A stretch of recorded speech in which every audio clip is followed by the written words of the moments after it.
All right, we ready? Okay. All right, we'll go ahead and call the study session to order. First item on the agenda is the DR 21-61. The Gilmore. Keith, you are up. You have 3.5 minutes. I'm just kidding.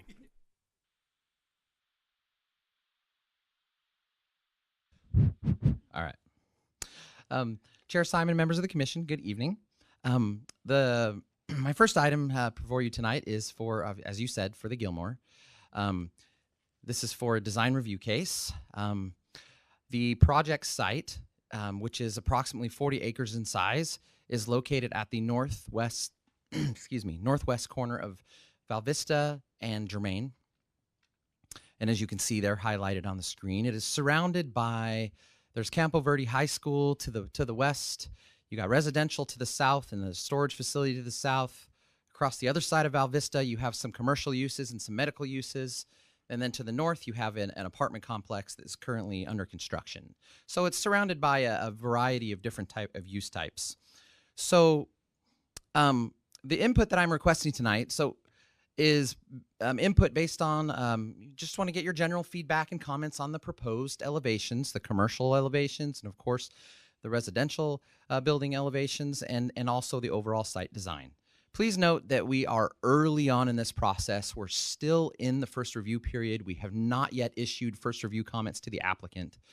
So we just, at this early in the stage in the ball game, we just wanted to get your general comments and feedback on these items that are elevations and overall site design as we push forward and push this process forward into the future. But we wanted to get your feedback as early as possible, and that's why we're bringing it before you tonight. So as far as the site is concerned, I already stated where it was located and how large it is. It's a little over 40 total acres. As you can see on this site plan in front of you, you can see the arrangement of all of the buildings and so forth. Along Val Vista and along Germain, you'll have pad site buildings that are commercial and retail oriented type of buildings. And there's a grocery pad along Germain. There's a future mixed use type building also along Germain. And then as you transition into the middle of the site, you have this drive that comes in off of Val Vista that has parking on either side for the most part. And it kind of terminates in this central little village core area. And you have some retail shops along this village, in this village core. And you have ground floor commercial with loft units or 4 stories of residential above it. So that's pretty unique. There's the only other place that exists in the town right now where there's a loft unit building is at Epicenter at Higley and Ray Road. So this is a unique building. And also towards the back of the site in the northwest corner is another residential building that will be 4 stories tall. So we've got a mix here of commercial and residential. And we have about 193,000 square feet of commercial space and 300 total residential units will be on the site, mixed in between the loft unit and the large building towards the apartment building towards the back. Okay, if this will move to the next slide.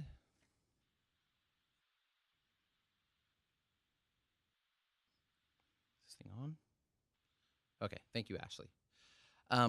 So I just wanted to quickly show you the landscape plan. You can see that a majority of the landscaping is obviously within in the interior of the site, in the parking area, and you have these yard spaces in between some of the retail buildings that will be themed and will have active amenities and open space areas that residents and customers alike can come and enjoy and relax and participate in maybe some events, and some of these one of them is an event lawn. So there's a few different open space areas. And then there's open space also situated, or landscaping situated along all of the roadways. So this property is surrounded by 4 streets. 2 of them are principal arterials, and then 2 of them are collector type streets. So we have a lot of access points into this development. There's access on every single one of these roads. So there's plenty of access to the development, and the whole site as a whole has 32% landscaping, which, as you know, which I believe several months ago I brought this before you as a study session item for the rezone, for the PAD rezone and a general plan amendment. So the applicant is proposing some deviations from from the landscape percentage for the MFH portion of the site, which is that 4-story residential building in the northwest corner. But overall, the whole site will have about 32% landscaping. So as far as the look of the buildings are concerned and the design of them, you have a lot of straight lines, a lot of, it's kind of a more contemporary type, modern type look. A lot of tans and earth tone colors. You got, this one's got some red on it, some flat roofing, a lot of varying types of materials, brick and some stucco. So it's a pretty modern look that the developer is going for in this development. But we're still going through the process right now of reviewing the design of each individual building. There's quite a few building types. So this is one of them, and I'll just roll through these really quick so you can see them. This is the grocery store design. Here's another rendering of a pad or a retail shops type building. Oh, and that's not my Ferrari or my Lamborghini, by the way. And then here's another site rendering of another retail type shops building. So you can see the flat lines, straight lines, the contemporary or the more modern look and feel that the applicant is going for on the design of these buildings. And this happens to be a back of a building. Here's another one. Now I will show you, here's the residential elevation. So this is a 4-story, or actually 5-story building. I believe it's up to 55 or 56 feet tall, if I remember correctly. And you have the ground floor retail again, and you have 4 stories of residential above it. So this is what we call a loft unit. And this one has a unique element where the drive aisle goes right through the middle of the building. So this one's kind of an L-shaped building with this drive aisle that goes right through the middle. And you'll notice in the rendering that it kind of has the patio space, kind of it wraps the corner and goes into this drive aisle so that it continues to be used for a commercial purpose and it's not just a pass-through for vehicles. So here's another rendering of that apartment building. And then this is kind of looking in the parking lot, kind of in the northwest corner. This is the other residential building that's tucked up in that northwest corner. So this is kind of one view of it. Your packet has the other views, the other elevations, but I just wanted to show you the pretty picture of that one. And then this is kind of along Melrose Street in the back northwest corner of the site, and this is a rendering of one of the single-story garages that will be along Melrose. And we actually really like this design of this garage. Normally you don't see garages looking this nice along the street frontage. So the applicant has done a really nice job, we feel, of dressing up this garage and providing some significant landscaping along Melrose to make the appearance of a garage much nicer along a roadway. So colors and materials, again, earth tone colors, tans, whites, and typical earth tone colors that you would see in this area. Here's some more, the brick, concrete, a lot of, there's even some board form type concrete, different types of bricks and hardy board type siding. So there's lots of different variety of materials that will be on these buildings. So again, 40 acres. Oh, I messed up in the commercial, and that was from the previous study session. So those things have changed. Don't pay attention to that slide. The first one's the more accurate one. Apologize for that. This was just to show you the pretty picture again. And so, like I said earlier, the requested input is based on that I'm asking for tonight is what your thoughts are on the elevations, the commercial and residential elevations, and the overall design of the site. So that's it. If you have any questions for me, I'd be happy to answer them. And the applicant is also here. If there's something that I can't answer, maybe they can. That would be great if you could address them as well. All right. Thank you, Keith. Mm-hmm. All right. Anybody want to start us off? Questions or comments for Keith? Commissioner Bianchi. Thanks, Keith. So question on one of the elements, I don't think it was in your slide, there's kind of a stark white facade on 4 or 5 stories on a couple of the elevations. I'm not sure what that is. Is that a parking garage or what that is? It's in our packets. I didn't see it in your presentation. It's not in the presentation. And I didn't know if that's just a stark facade as part of the design, or is that I'm not that is. I'm not 100% sure what that is. I think it's just I know exactly what you're talking about. I'm not exactly sure what that is. I haven't looked at that elevation too deeply yet. Keith, Like I'm saying, we're still in first review, so Keith, is Yes. the applicant here? And perhaps they Yeah. can answer that. that's what I was about ready to do. So if the applicant is here, maybe they could speak on what that stark white facade is. I'm sure it's trying to illustrate something, but I'm just not quite sure yet. I'm getting a tutorial from our. I wish I had that architecture on it. elevation, but I didn't put that in. I apologize. It's hard for me to know without seeing, to know which exhibit you're looking at or referencing. I wish I had it in here. Can't put them all in. I think he's looking at where it took a section through the elevation. Okay. Okay, so it's not, yeah, so it's just a, okay. That's not the actual exterior elevation. I think No, that was just more. No, it's the block out of where it got cut through, so you can see through the. Got Okay. it. That's what it is. Okay. Thank you. Well, that makes a lot more sense. Thank you. Yeah, I didn't feel the need to put that slide in, but So I was like, I don't like that element. Yeah.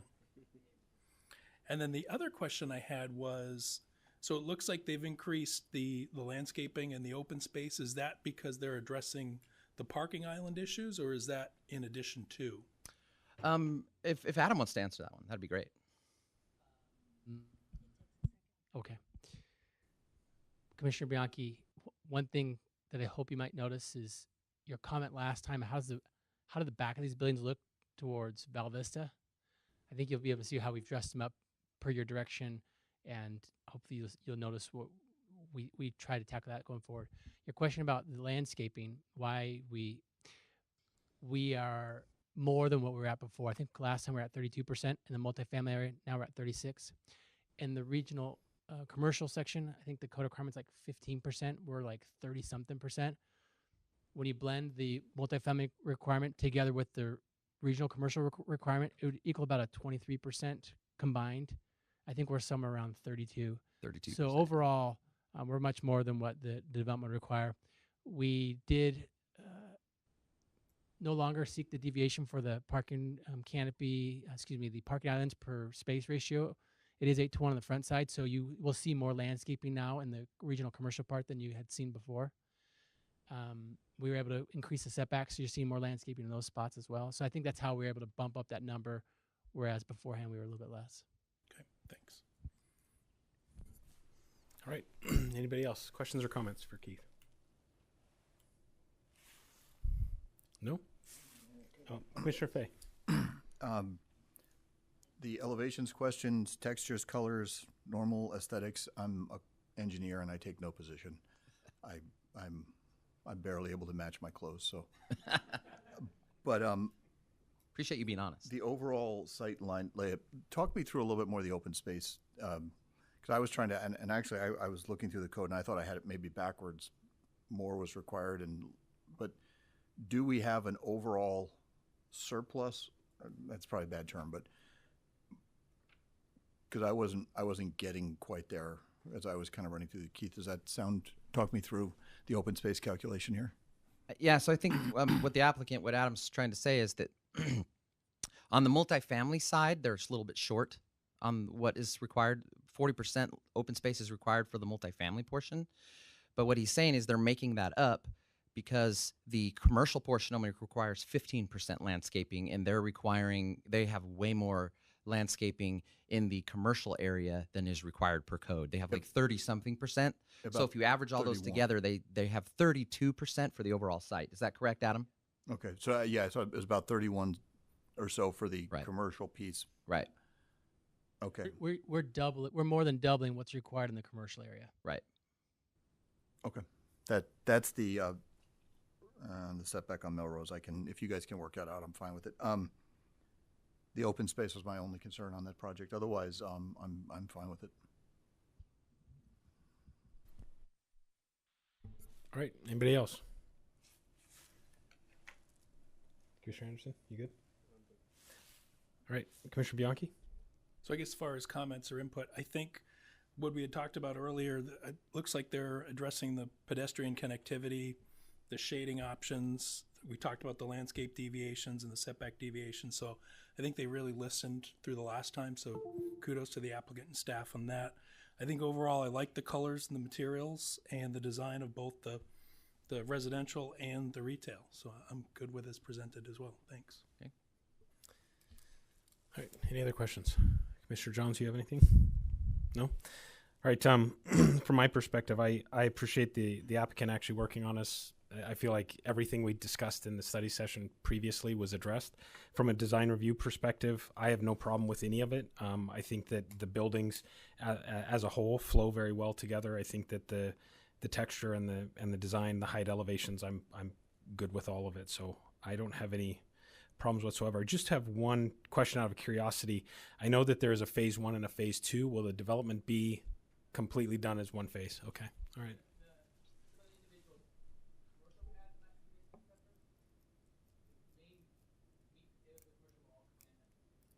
Okay. All right. That's all I have. Keith, you get everything you need? Yeah, I believe so. Thank you. All right. Thank you. Appreciate it. All right. With that, we'll move to item 2, DR 22-23, Citygate Medical Commons. And Kristen.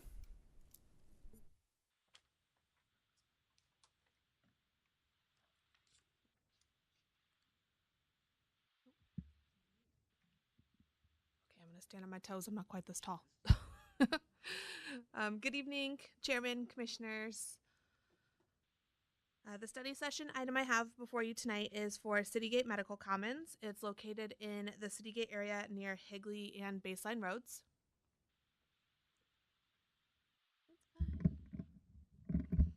The feedback, I'm gonna wait.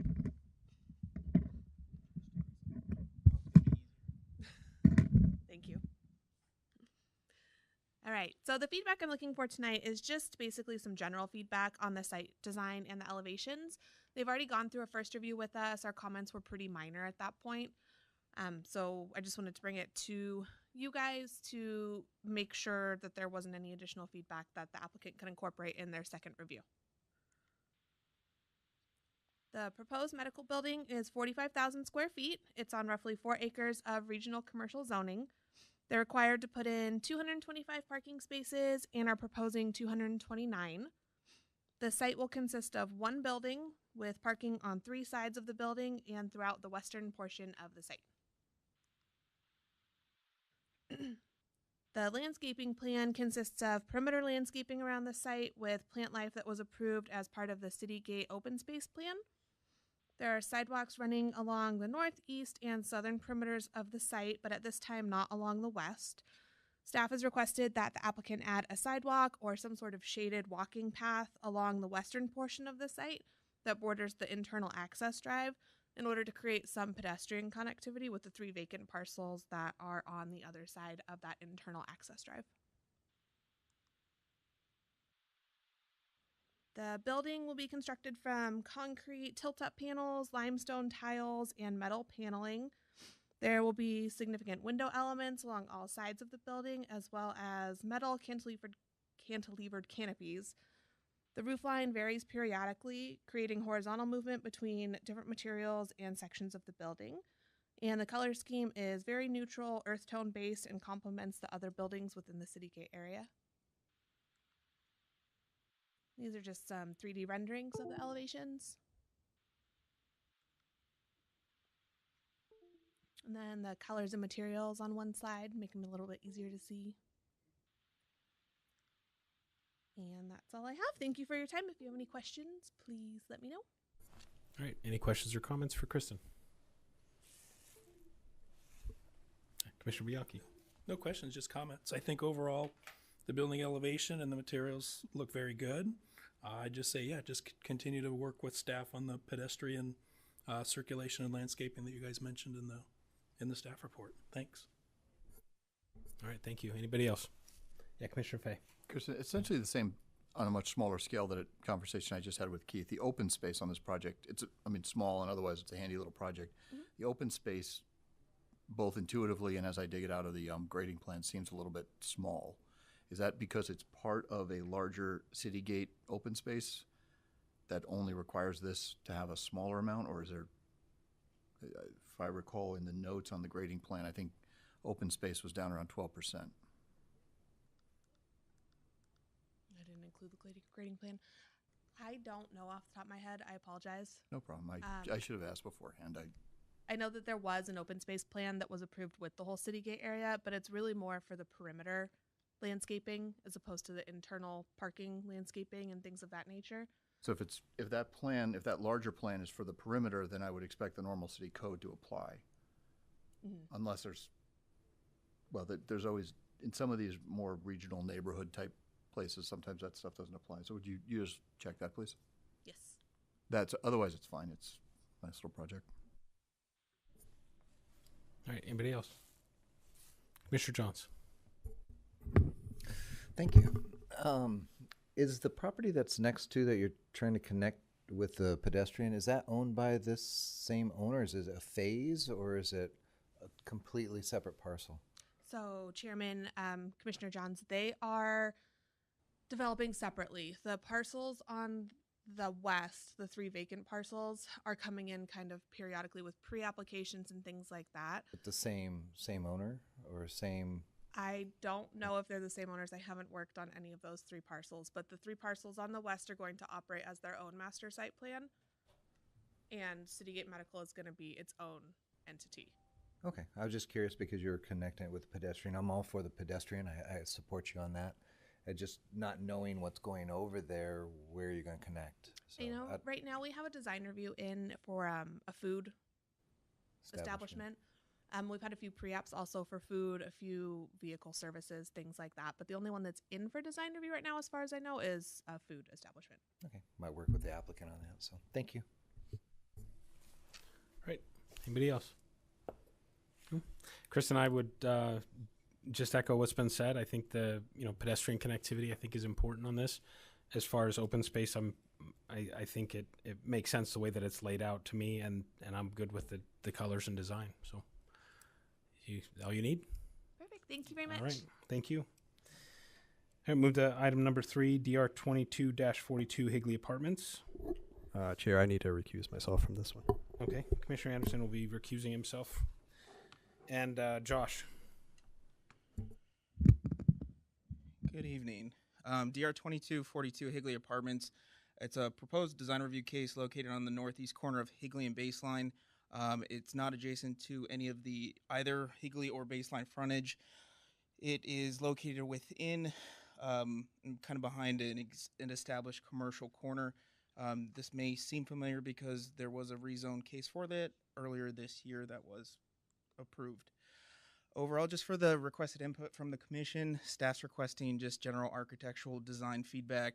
We'll also have some input that we're requesting on integrating this development with the surrounding commercial, and more specifically with the use of and the height of the walls adjacent to the existing commercial.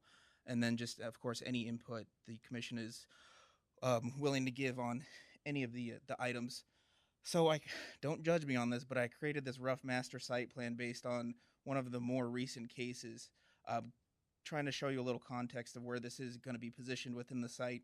As you can see, it's surrounding it adjacent to the Higley frontage. We have the Cracker Barrel, Rudy's. There's a Starbucks and even a Popeyes down there as well.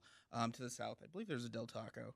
But this is being proposed within an existing development, and it's looking to become a part of that. It does gain its access directly from the Banner Gateway light. So there is no, since there is no frontage, it does access it through those commercial parcels. Through that access point, they will be required to make improvements to decel lanes and just other various off-site improvements to improve the access to the site itself. Overall, the site is almost 8.5 acres. The applicant's proposing approximately 260 units, a little over 350,000 square feet, 4 stories in height, a little under 54 feet in height as well. Landscaping for the site, they are required for MFH to be at 40%. They are at about 40.58%. So while they are, a little over, they do meet the requirements for the open space. They do have various amenities centralized. That's kind of typical that you'll see of the apartment complex, a centralized amenity area with the pool. They also do have a dog park a little northwest of that pool area, and then on this in the southwest, next to that structure down there, they have another little mini open space area. In addition to the landscaping throughout the rest of the landscaping throughout the site. Elevations, when staff received these, this just did finish first review. When staff received these elevations, overall we were pretty pleased with how they turned out.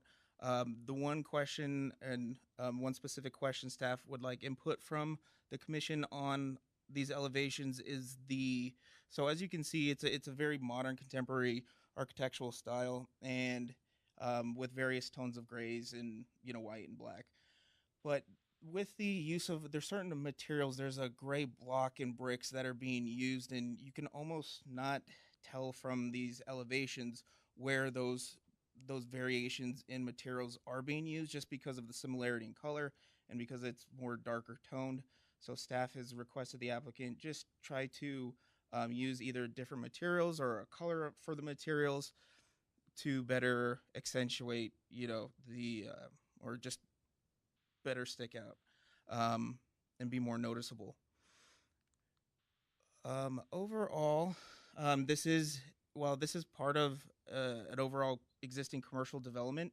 There is no approved design palette for the site. However, generally speaking, this does meet the design palette of most of the shops in this area, as well as the bigger users in the area. For example, to the direct north of this site, there's an existing Marriott, which is I've made a clip in your packet to show, and it's similar in it, and it's complementary to the existing Banner Gateway on the other side of Higley Road as well. Staff is also requesting the applicant add a little more detailing to the garages. While yes, they are, these detached garages, they are not going to be as prominent as the overall structures. We still would like to see a little more detail into them, specifically hoping to get a little more of the block or brick or one of the main textural textures from the primary buildings added to these garages, just to give it a little something extra, a little extra kick. This is not the floor plan. This is the wall plan. So in our code, in the land development code, when you're part of a master site plan, you get a trade-off. You get reduced setbacks when you're adjacent to the other developments in that overall master site plan. Right now, the code requires the setback along the western side to be 20 feet. However, right now the applicant's requesting the 10-foot 10-foot front setback on the western edge. Where that comes into play is when you are part of a master site plan, you're required your perimeter wall when adjacent to the commercial has to be no greater than 4 feet. However, the applicant has, in the first review, has a 6-foot wall as shown in the purple outline. So if they want the reduced setback, they will have to reduce the wall height to 4 feet per code, or if they wish to keep the wall height as the existing height, 6 feet, they'll have to bump that entire western edge over an additional feet to 10 feet to meet that required setback. Staff just wants your opinion. I mean, staff prefers the lowered wall just to help integrate this development into the adjacent commercial, which, I mean, it is part of it. And granted, we're not talking about, specifically pedestrian connections, because they already do supply or provide plenty of pedestrian connectivity to the adjacent site. It's just that visual cohesiveness instead of, I guess, just a walled development in the middle of an existing commercial development. So we would prefer the shorter wall, but of course, staff just wants to hear what the commission's input on that is. As I mentioned earlier, there are various shades of grays, whites, and with brick and CMU materials.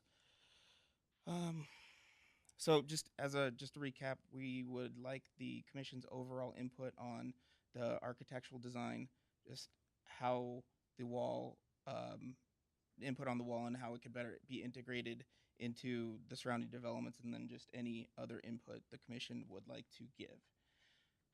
So that's all I have. So if you have any questions, I'll be happy to answer them for you. All right. Thanks, Josh. Bring it up. Anybody want to start off? Commissioner Fay. Okay, I will. I'm not terribly concerned about the elevations or even that wall because the building sticks up over it. I don't think there's any harm in wanting it lower, but what I am concerned about though is traffic. If I read there's a dual left on Higley being put in, which I assume, I don't know if I read or not, but I assume that means it's going to be a signal. It is an existing signal. Oh, it's already a signal there? Yes, that's the light to go directly to Banner Gateway.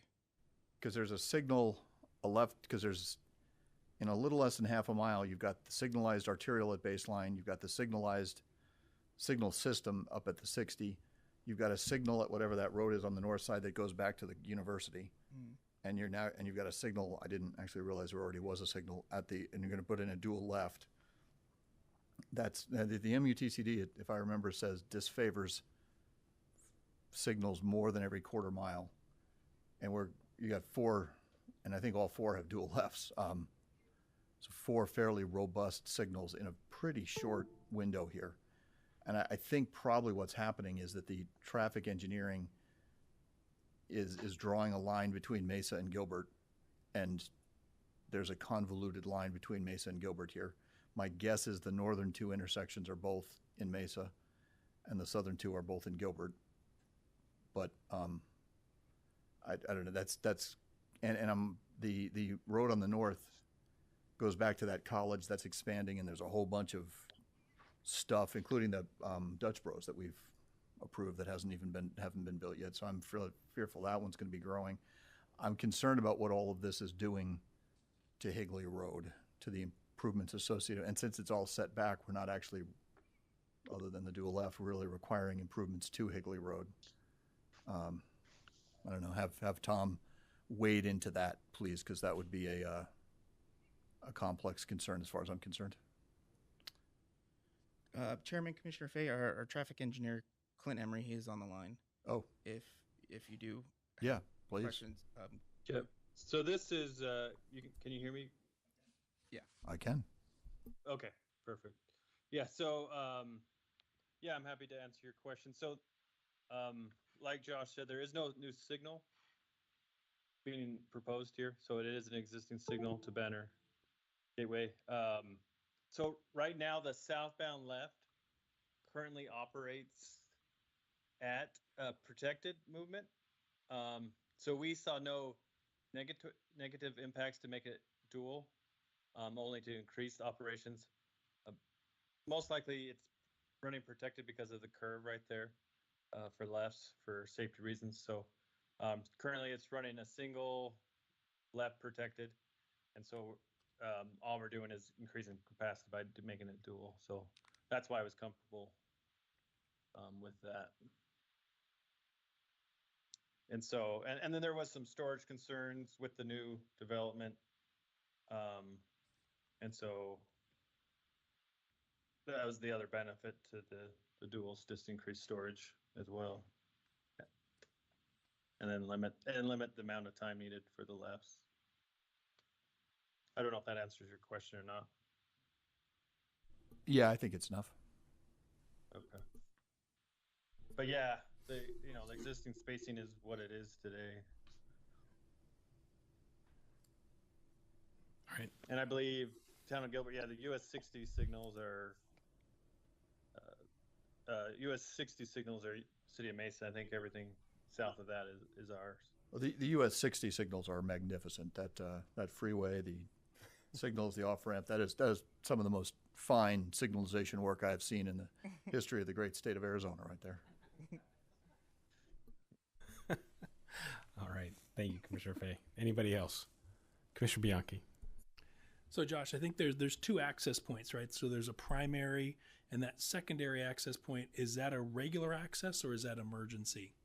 The one on the south, I think I'm looking at based on Chair, Commissioner site plan. Bianchi, that is exit only, not emergency access, but it is exit only. Okay. That one to the lower left. Yeah, so Yeah. they can't get in that way as Correct. well. I guess going back to the wall, I guess I'd prefer this not kind of be a walled off compound, which I think if you don't do that and you put the screening, I do understand the security reason behind that, but I would like to see kind of those view walls or that screening extended where appropriate. And then also just based on the elevations I saw, I would agree with you guys on the garage too. See a little more detail, but other than that, I'm okay with it. Thanks. Thank you. Commissioner Jones. Well, this is a very tough site, as you know, and the way it was developed, it kind of developed awkwardly into the site. So, you know, the traffic concerns, I get it, but at least they're coming straight out into a light that, you know, it is straight shot in, and all the development, the commercial that they put next to it. I'm echoing.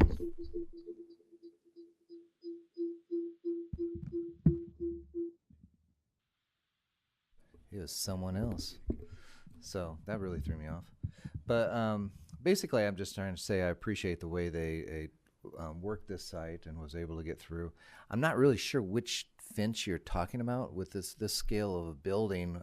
And are you looking at towards the retail, the commercial food places up front, or is apartments are behind it? If I'm correct. I believe so, yes. It's the purple one as indicated on what I have on the screen, the one along the western boundary. Just the ones that are adjacent to the existing commercial, you know, internal to this site. The apartments to the east are City Mesa, and we have no jurisdiction over them or connecting to them, or Gotcha. There's no plans whatsoever. So just looking at the context of the visual connectivity and cohesiveness on the western side. I guess I'm kind of impartial on that because really you're looking onto those restaurants, correct? Correct. So for them to be able to see into the parking lot or the restaurants to see out to the, I don't know what benefit, because this building is at such a scale that you're going to see the building. So all you're going to do is see cars. So, Yeah.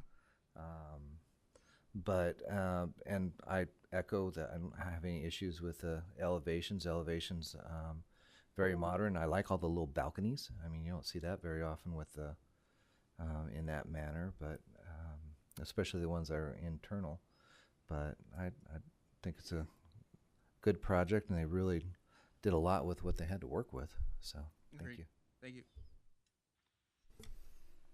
I would say anybody else, but it kind of leaves it to me. Anybody have any follow-up? No? Okay. So, Josh, a couple things. And I kind of echo some of the sentiment that's already been said. With regards to the wall, I really don't know that I have an issue with a 6-foot wall there, although I might encourage to do a 4-foot with an 8-foot iron on top, just if you want some visibility through, if you want to reduce the blocking of the site. But I don't know that I really have an issue understanding that there is code and whatnot. So I do get that. I had a question with regards to the secondary exit, if that was an entrance and an exit and where that bled out to. I'm assuming that bleeds out to baseline. Do we know? That bleeds out to, so I wish I had a better way to, is this working? It connects to that existing drive aisle right there to Okay, baseline. so it would drop onto baseline.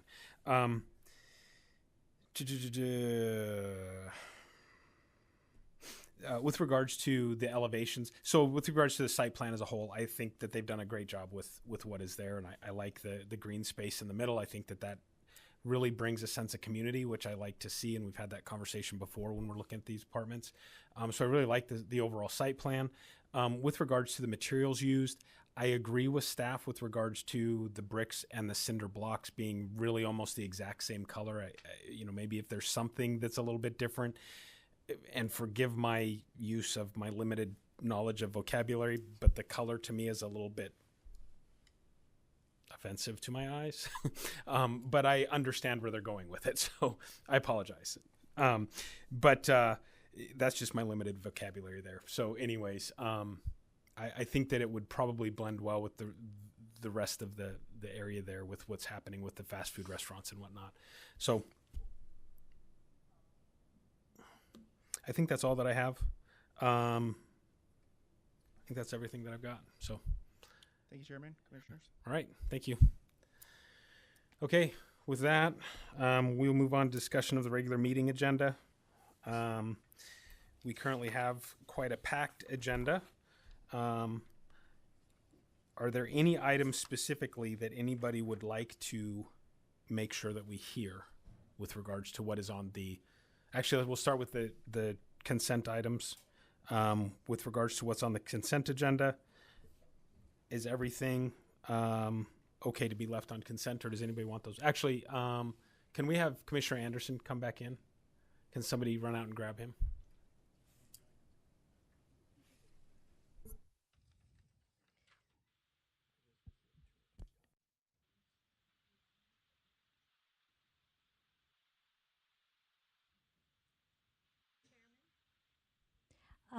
I have a request to pull item 19, DR 2228. It's on non-consent and have that remain on non-consent.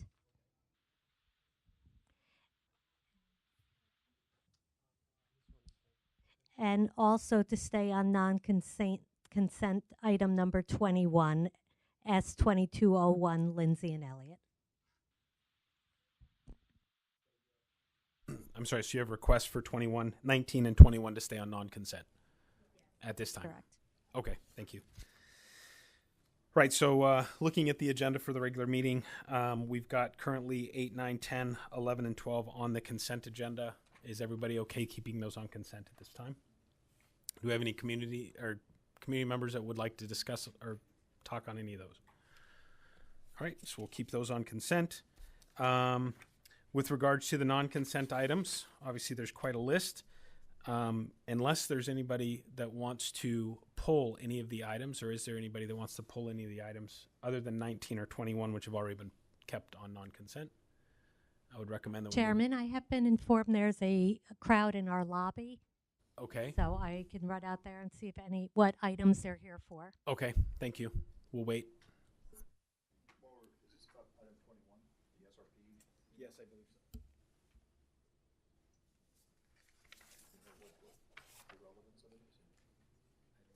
Could be Lindsay and Elliott and baseline. And then item 13, if Brian's got should we just keep that as a We'll keep separate a motion? separate Yeah. motion. Yeah, okay.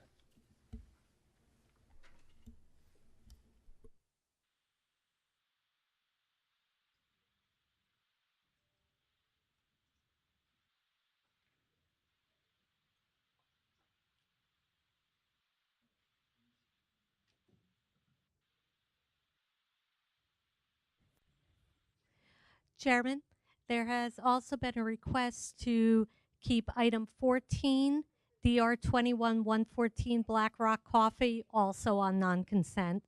So far we have 14, 19, and 21 with people here to speak. Thank you. Okay, is everybody in that? We're good? All right, so back to the dais here. Anybody have any items that they'd like to pull or keep on the non-consent other than 14, 19, or 21? With that, I would recommend that we move item 13, DR 20-115, 14, DR 21-14, we're keeping 14. Item 15, DR 21-130, item 16, DR GP 21-11, 17, Z21-17, 18, Z21-14, 20, DR 21-170, and 22, DR 22-04, all to consent. And Chairman, just to get on the record, I have a conflict with 13. Understood. Okay. We will go ahead and take about a 7-minute break, and we'll come back to our regular meeting. Adjourned.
There's a Gilbert guest. That's secure. Where did they go? Those middle ones are open. They're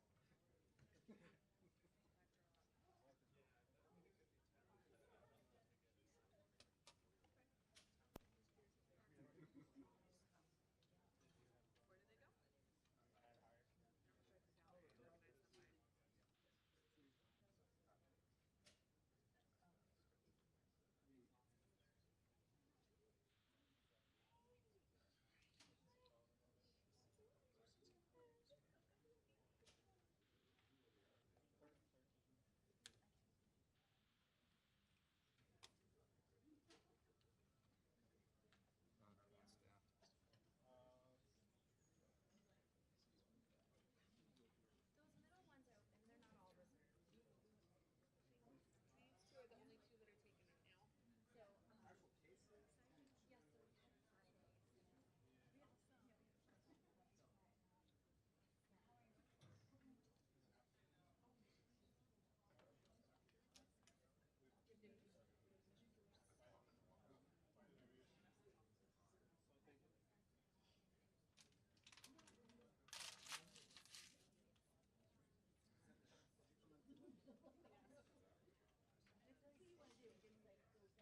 now. So, yes, so we have Fridays. We have some. That was 4 different numbers that I put in. I like it. He's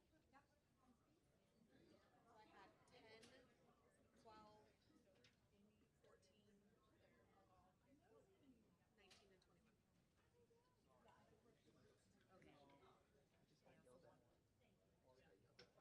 So I had 10, 12, 14, 19, and 21.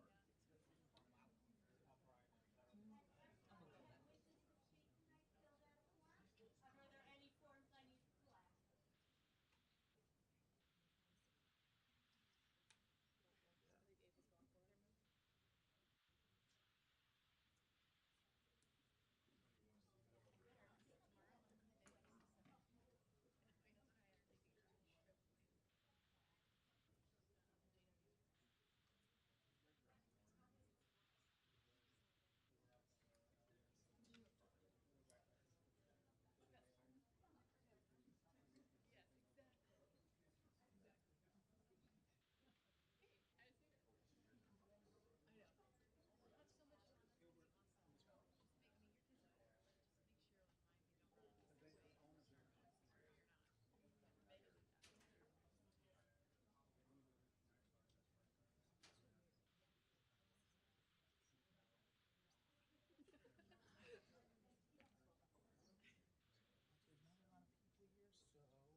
gave us golf permit. There's not a lot of people here, so I think we can open up if you want. Did you already turn in a card?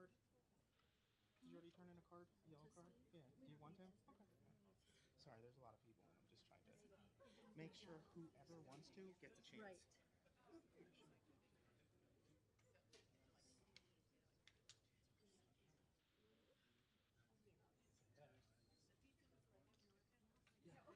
Okay. I'll tell them to start and reserve 2 sections. Okay.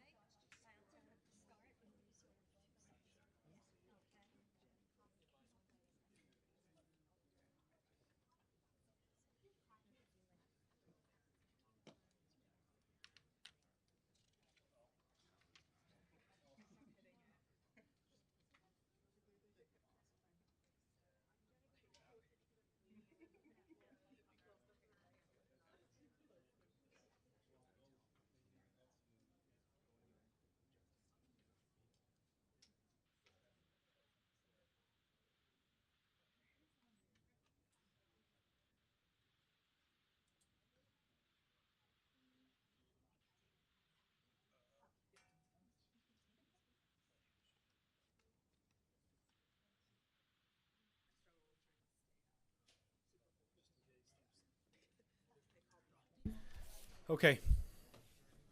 We'll go ahead and get started.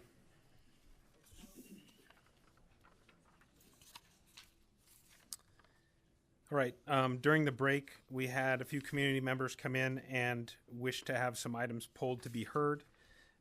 So we're going to do a quick adjustment of the agenda.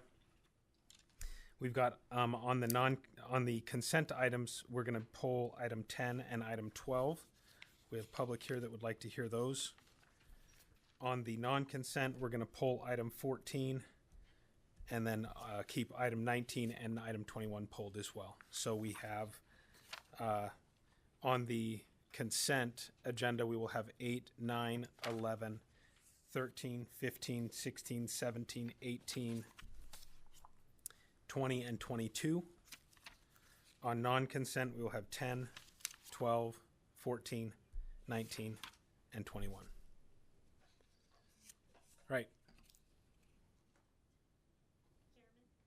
9 and 10 are linked, so can we also pull 9 if someone yep. wants to speak on 10? Sorry. Thank you. Okay. So I will go ahead and call this meeting to order. And we will go ahead and start with our Pledge of Allegiance.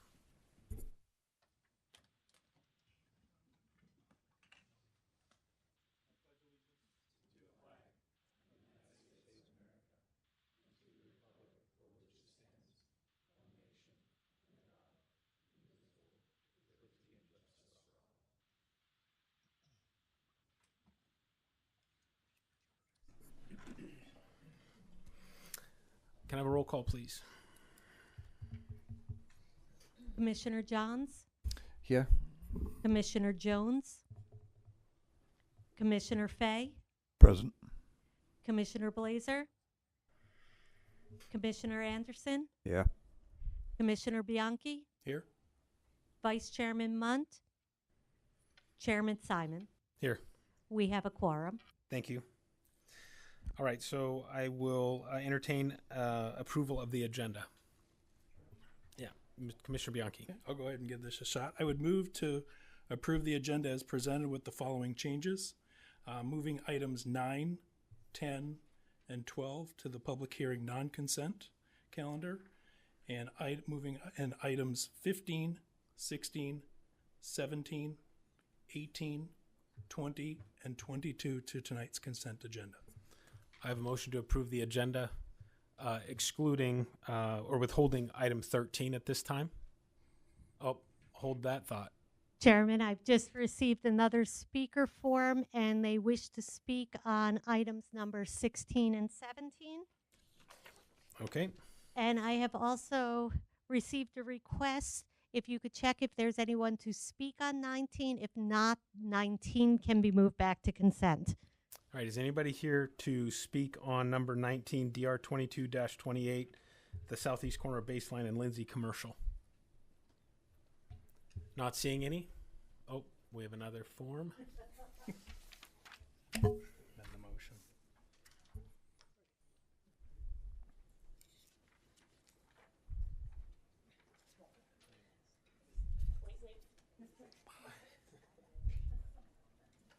Are there any other speaker request forms? Anybody? Thank you. So Chairman, would you like me to amend that motion? Yes, please. All right. So then I will amend that motion and move to approve as presented with the following changes. Moving items 9, 10, and 12 to the public hearing non-consent, and items 15, 18, 19, 20, and 22 to tonight's consent agenda.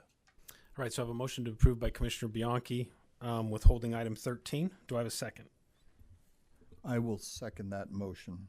All right, and I have a second by Commissioner Fay. All those in favor? Aye. Aye. All right, I'll entertain a motion on item 13, and Commissioner Johns, you'll be recusing yourself?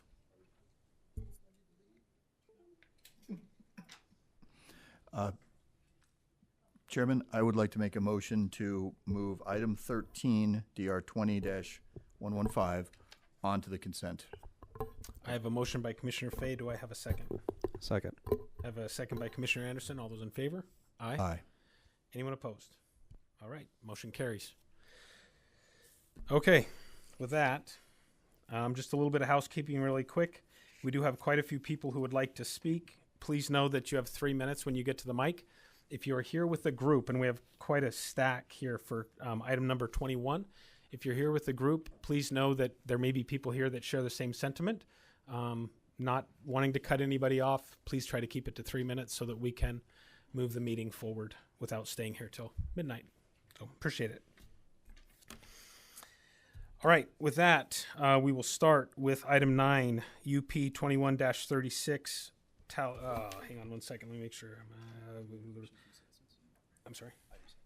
Yeah, we need communications from citizens. At this time, members of the public may comment on matters within the jurisdiction of the town, but not on the agenda.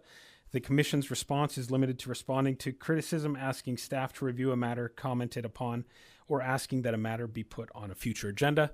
Do we have any community members here that would like to address any items that are not on the agenda? Not seeing any, we'll move on to report from council liaison, current events. And Councilmember September actually had a previous engagement, so he can't be here this evening. So we'll move on to the public hearing. All items listed below are considered the public hearing consent calendar. The commission may, by a single motion, approve any number of these items where, after opening the public hearing, no person requests the item be removed from the consent calendar. If such a request is made, the commission shall then withdraw the item from the public hearing consent calendar for the purpose of public discussion and separate action. Other items on the agenda may be added to the consent calendar and approved upon a single motion. We will move to item number 9, UP 21-36, Talus Harbor Behavioral Health Hospital. And we have Ashley. Oh, yes, I'm sorry. We do need to approve the consent agenda. I'm sorry. Sorry, Ashley. I'm just thinking of this stack of people who want to talk. Sorry, just trying to move. I move to approve the consent agenda as it was set We have out. a motion to approve the consent agenda as proposed. Do we need to do a second motion with item 13? Chairman, Yes. I now received on number 19, the person does not wish to speak but is opposed to the item. So we need to pull and hear that. Okay. So we will need to amend the consent, removing 19 to non-consent. And do we need to have a separate motion for consent item number 13 because of Commissioner Johns, or are we okay to do it all in one motion? Okay. So I will entertain a motion to approve the consent agenda item as previously listed, although removing item 19 and putting it back on the non-consent and withholding item 13 for a separate motion. I move for that. I have a motion from Commissioner Fay. Do I have a second? Second. I have a second from Commissioner Bianchi. All those in favor? Aye. Aye. All right, and then I will entertain a motion to approve the consent agenda item number 13. I will move to approve by consent number 13. I have a motion to approve item 13 from Commissioner Fay. Do I have a second? Second. Second from Commissioner Anderson. All those in favor? Aye. All right, consent agenda items have been approved. We'll move on to the non-consent items. I might need more water before we're over. Non-consent public hearing items will be heard at the individual public hearing and will be acted upon the commission by a separate motion during the public hearings. Anyone wishing to comment in support or in opposition of the public hearing item may do so. If you wish to comment on a public hearing item, you must fill out a public comment card. We have a few of them here. If there are any additional, please turn them in now or forever hold your peace. Indicating the item number on which you wish to be heard. Once the hearing is closed, there will be no further public comment unless requested by a member of the commission. Do I have a motion to approve the public non-consent agenda as previously listed? Do we need a motion? We already approved it. I think we just roll into it. Okay, we'll roll into it. I don't need a motion. I take that back. Hang on, let me change that. All right, Ashley. Now, item number 9. Thank you, Chairman and Commission. This project before you tonight is UP 2136 and DR 21174, their companion applications for the Talus Harbor Behavioral Health Hospital. This property is located in the Mercy Gilbert Medical Center area, so it's located just south of the hospital. It's the property that's in the red square off of Melrose and Rome Street. Across the street from that is the Copper Springs Behavioral Health Hospital, and there's a variety of medical uses within the vicinity of this project. The request before the Planning Commission tonight is a conditional use permit along with that design review. We've been reviewing these two applications concurrently, and one thing that I do want to point out is that this is being reviewed under the 2005 LDC. It was submitted prior to the adoption of the refresh that was approved last October. And so just in case there's any questions that arise from that. A conditional use permit is required for a hospital in the general office zone. And this proposed hospital would provide inpatient treatment for behavioral disorders. Our code does require for the treatment of certain behavioral disorders a 1,500-foot separation between schools and daycares. This meets that spacing requirement. And it is proposing to provide 24-hour behavioral health serving patients 18 and over.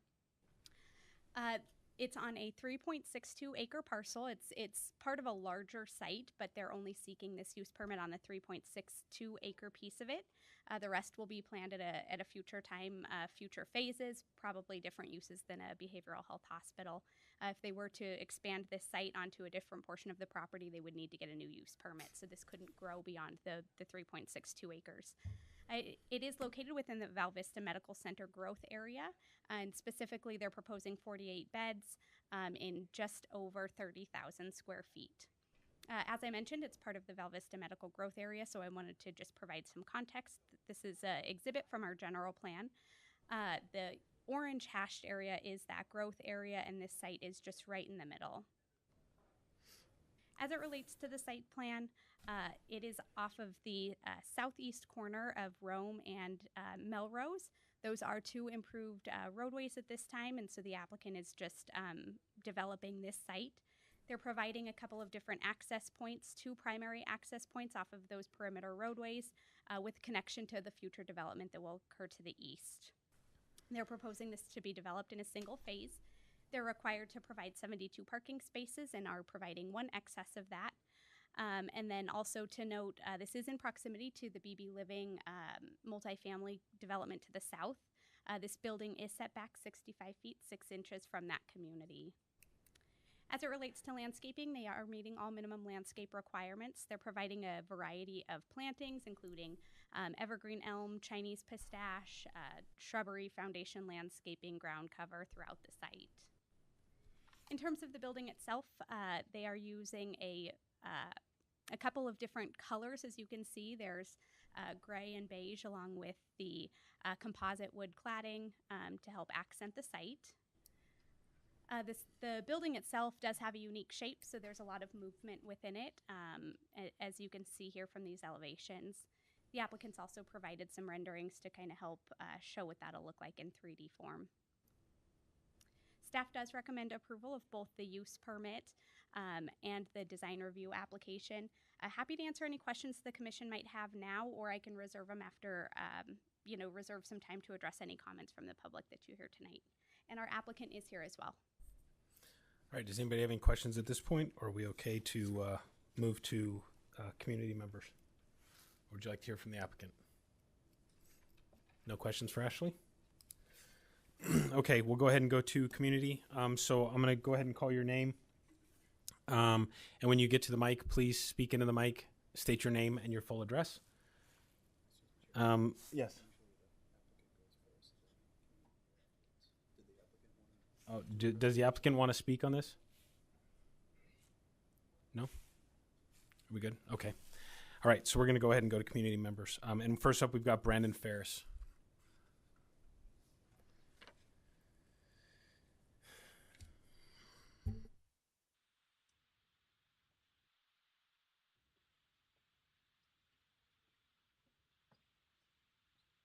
Hello, I'm Brandon Ferris. Thank you guys for your time today. I work at Copper Springs. It's actually right across from the proposed hospital. One reason I'm concerned is this organization recently had operations close here in the Phoenix metro area of a hospital and a few other hospitals in the region. I'm also concerned that when we first heard about this project, it was going to be seniors only. Now it's 18 and up. My understanding it would also be voluntary and involuntary patients, which in itself is a very different type of population that they'll be serving. That's why I opposed it today. All right, thank you. All right, with that, would the applicant like to address those concerns? Yeah.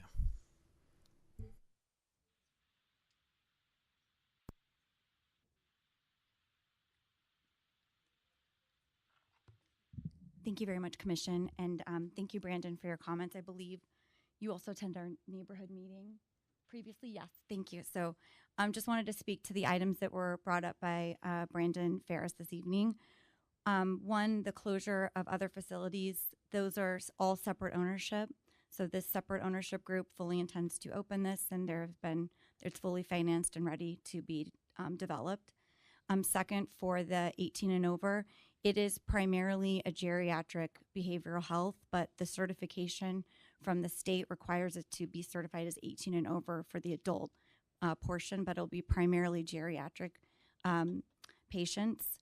And then voluntary versus non-voluntary, it will be a voluntary facility. In order for it to be non-voluntary or involuntary to have patients submitted here non-voluntarily, they have to apply for additional certifications, which if they do that, it'll have to go through a whole additional process. So it will be opened as a voluntary project. And I believe if there was communication differently from that, it's because we were required to put all potential options in the future when we did our citizen communication. So, and I'm happy to answer any other questions that the board may have. All right, thank you. Any other questions? Yeah, Commissioner Anderson, I'm sorry. Thank you. So I understand the organization was under other ownership with the other facilities that closed down. What were the reasons for those facilities closing down, and what is the new ownership going to do to prevent that from rehappening with this new facility?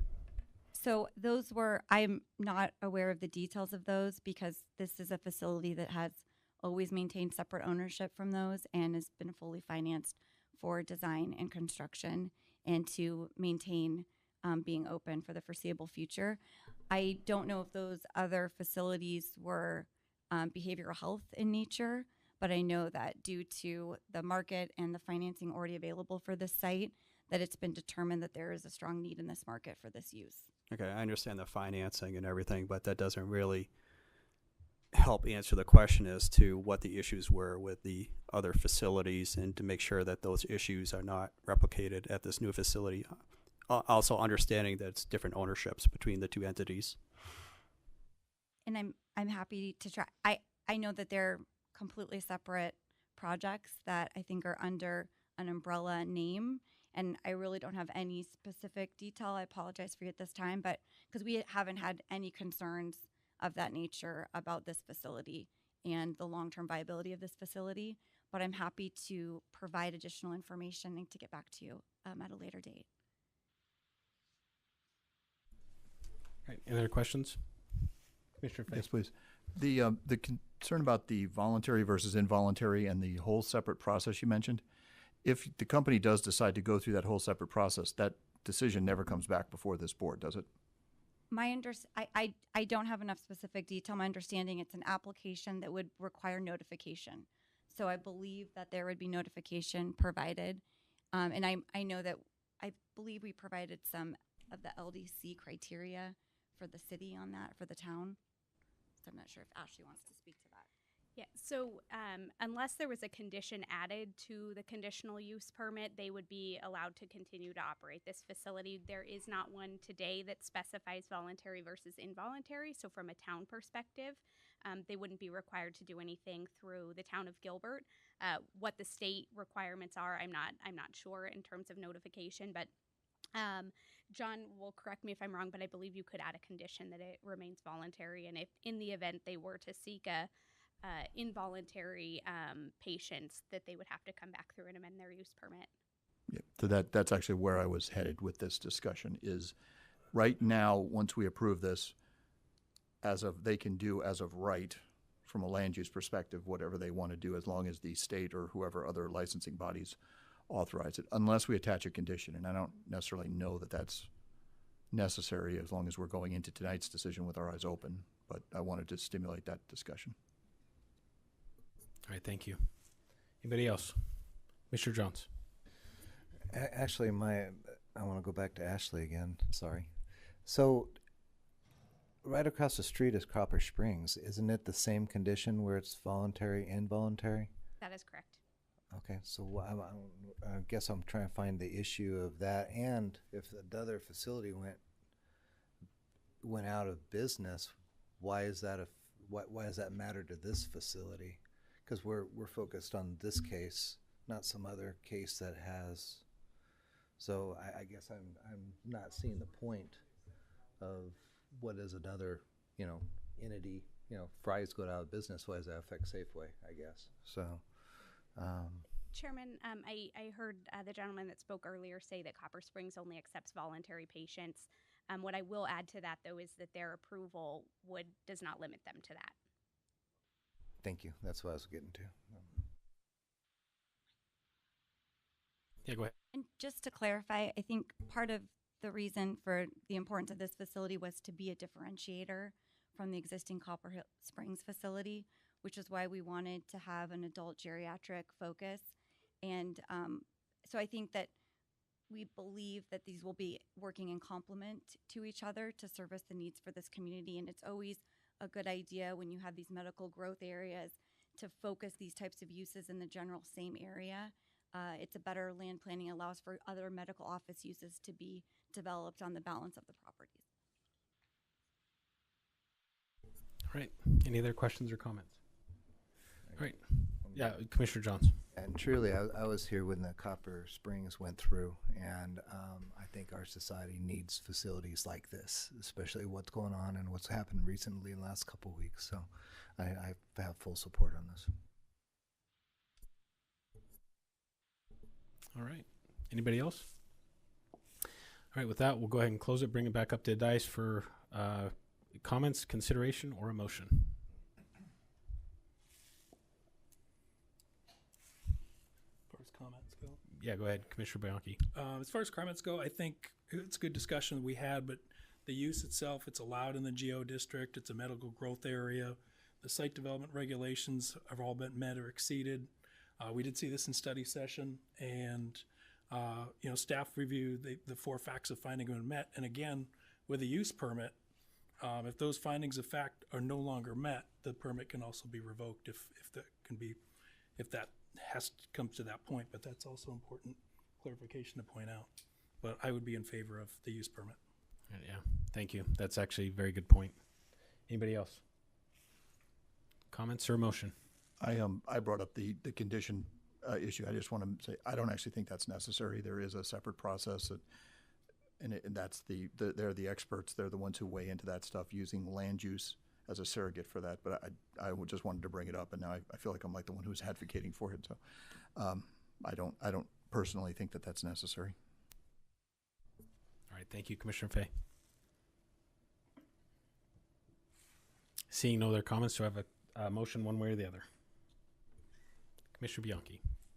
Chairman, I would make the findings of fact met and 2136 Talus Harbor Behavioral Health Hospital, a conditional use permit for a behavioral health hospital on approximately 3.62 acres, generally located on the southeast corner of Rome and Melrose Streets, and zone general office with a planned area development overlay subject to the conditions in the staff report. All right, so I have a motion to approve item number 9. Do I have a second? I'll second. I have a second by Commissioner Johns. All in favor? Aye. Aye. Any opposed? All right, and we'll go to item number 10. I'll need a motion on that one as well. I'll make a motion to approve item 10. All right, we have a motion to approve item 10, DR 21-174. All those, do I have a second? Second. A second by Commissioner Anderson. All those in favor? Aye. Anyone opposed? Motion carries. All right, thank you very much. Appreciate comments. All All right, we'll go on to item number 12, DR 21-121, Gravity Energy, and Noah.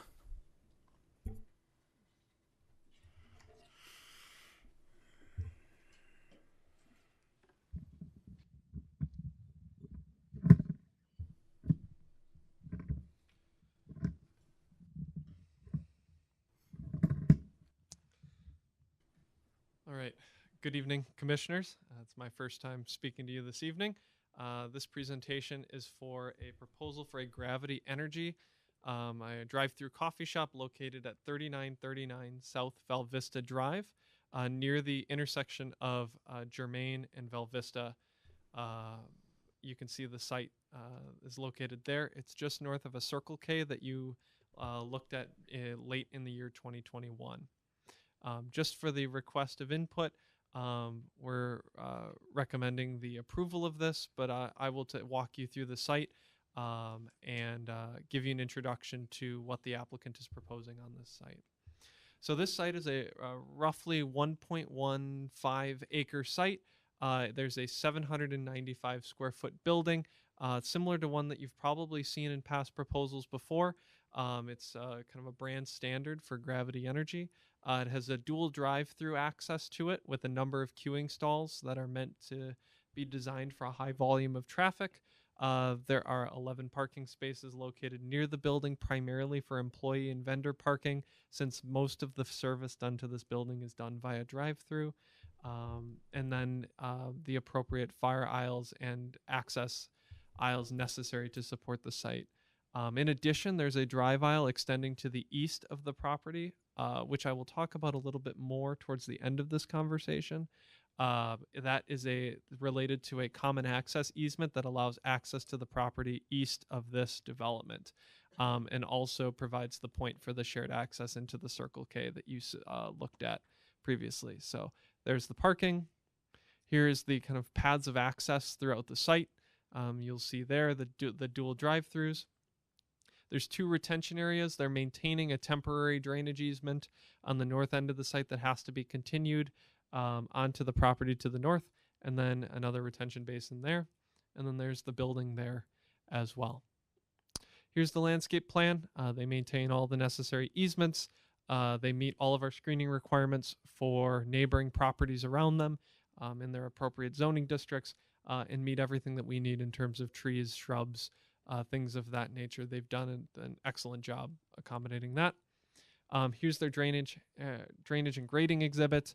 Again, you have the retention basin with underground storage tanks under the parking area.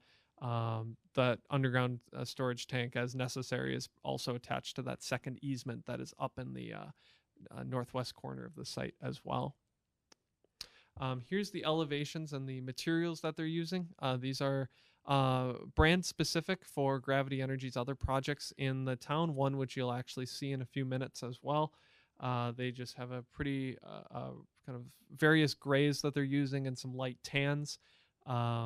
The staff has done a good amount of work with the applicant on these elevations, lowering the roof line instead of one continuous roof line all the way across, including the 2 overhangs over the drive-throughs. They've instead stepped those down to meet our design standards for roof line articulation.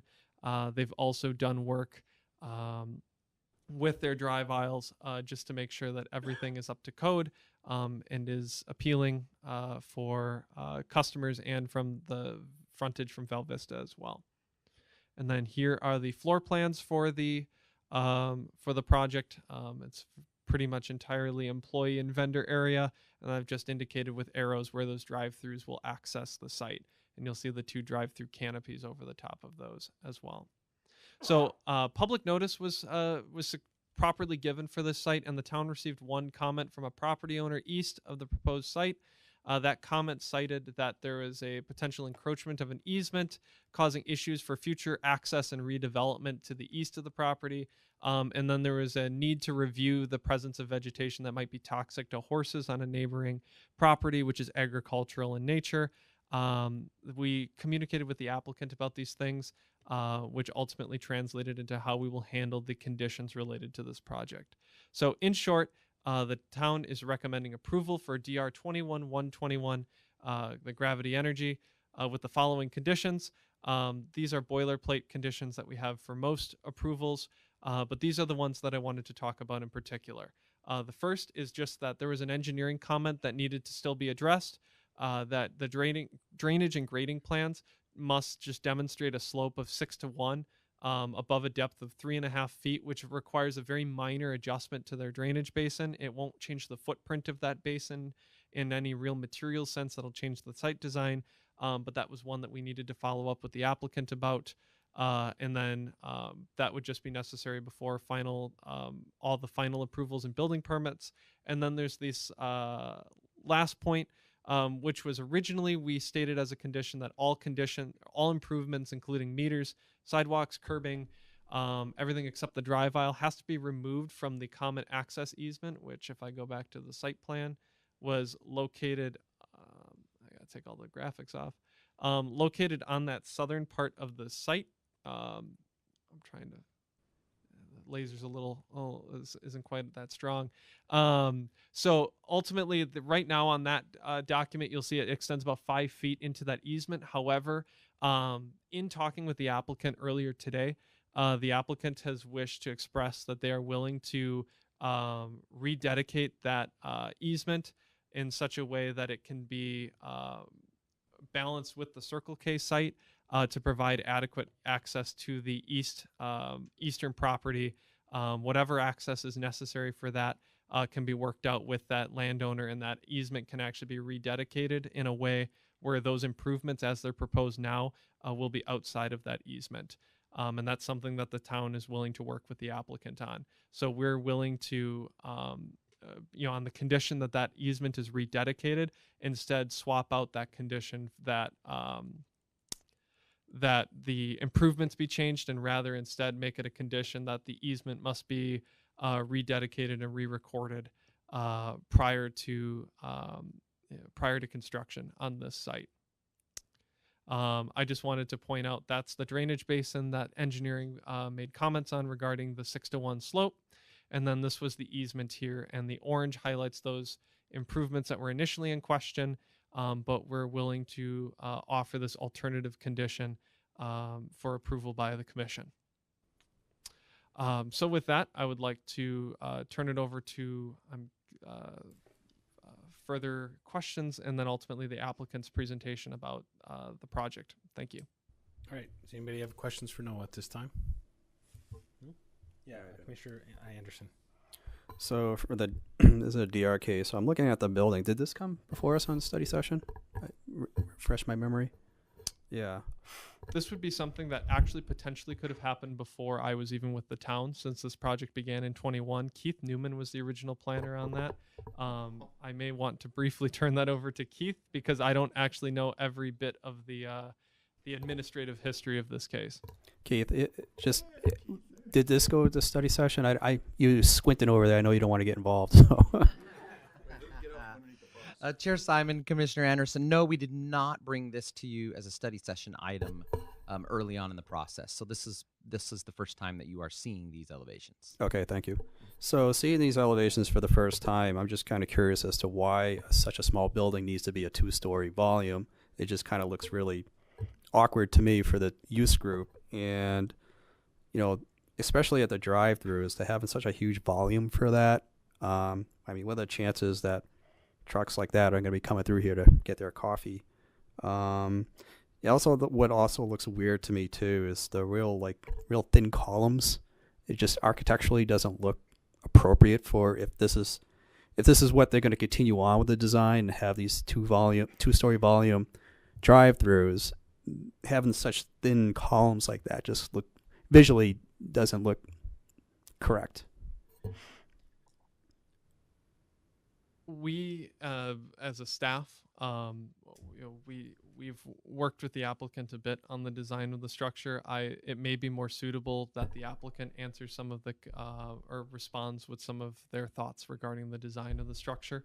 But the one of the reasons cited to me was the presence of delivery trucks that you'll see there.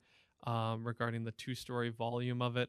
There were thoughts given to just differentiating it from other structures in the town for coffee drive-throughs, And again, I think the applicant can provide additional information about the purpose for what Gravity is pursuing at a lot of their sites in the Phoenix region regarding a 2-story drive-through structure. All right. What's that? Yeah. Well, I was going to go to that next, but anybody else have questions for Noah at this point? All right. Does the applicant want to give a presentation or respond to that at this point, or do you want to wait till we hear from the community? I can respond, or I can wait for. Okay. Yeah, you want to grab a mic and go ahead and respond. Yeah, I believe there's probably other questions from the community that I probably want to respond to as well. So if I could just wait till after, and I can respond to that. Absolutely. All right. Thank you, Noah. All right, we're going to go ahead and go to community. We've got one individual who wishes to speak, Nadine Lammers. You go ahead and come on up to the mic.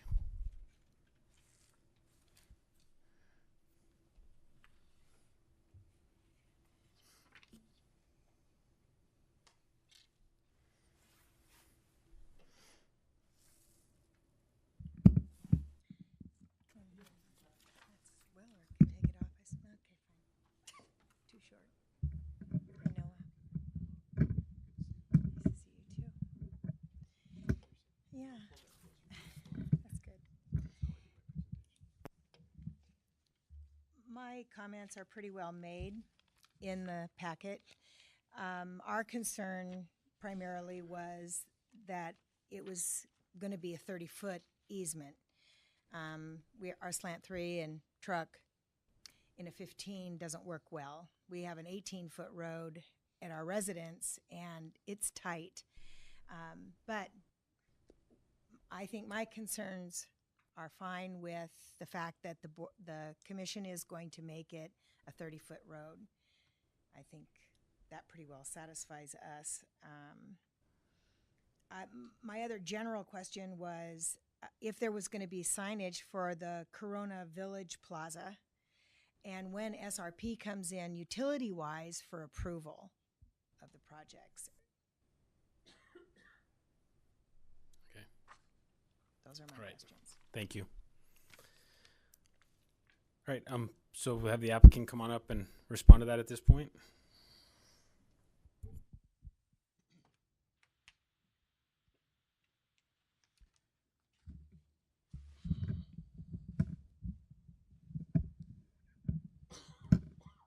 Okay, the first question was on the height of the building.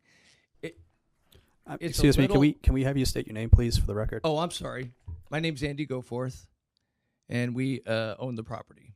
And so in that case, in that scenario, I guess I would be the developer, but I also work with the brand, obviously, because they're a new brand coming into town. So we've spent a lot of time with them about the development of how we're transferring that look from where they are to the Phoenix market and specifically the town of Gilbert.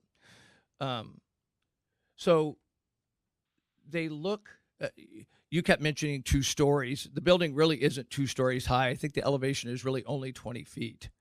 So it's no taller than the Duncans or the Dutch or any other of the buildings out there. The reason why it looks funny in elevation, because the building itself is so small that when you put that elevation in, instead of just doing a pier like a Dutch would or a Duncan would have a monolith that's 22 feet, it looks taller just because of the scale of the building relative to the what we have to do to cover the drive-throughs. And because it's a double drive-through, it makes it look larger. The original elevation was actually one roof going across, and then we had the comments from staff that we wanted to break that up and lower those down, so we've done that.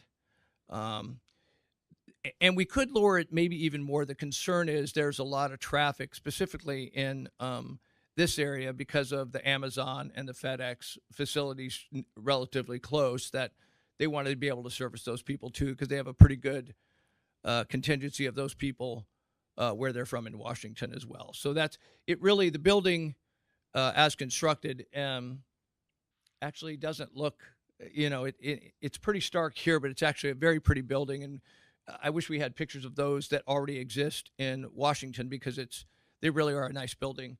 The thickness of the columns,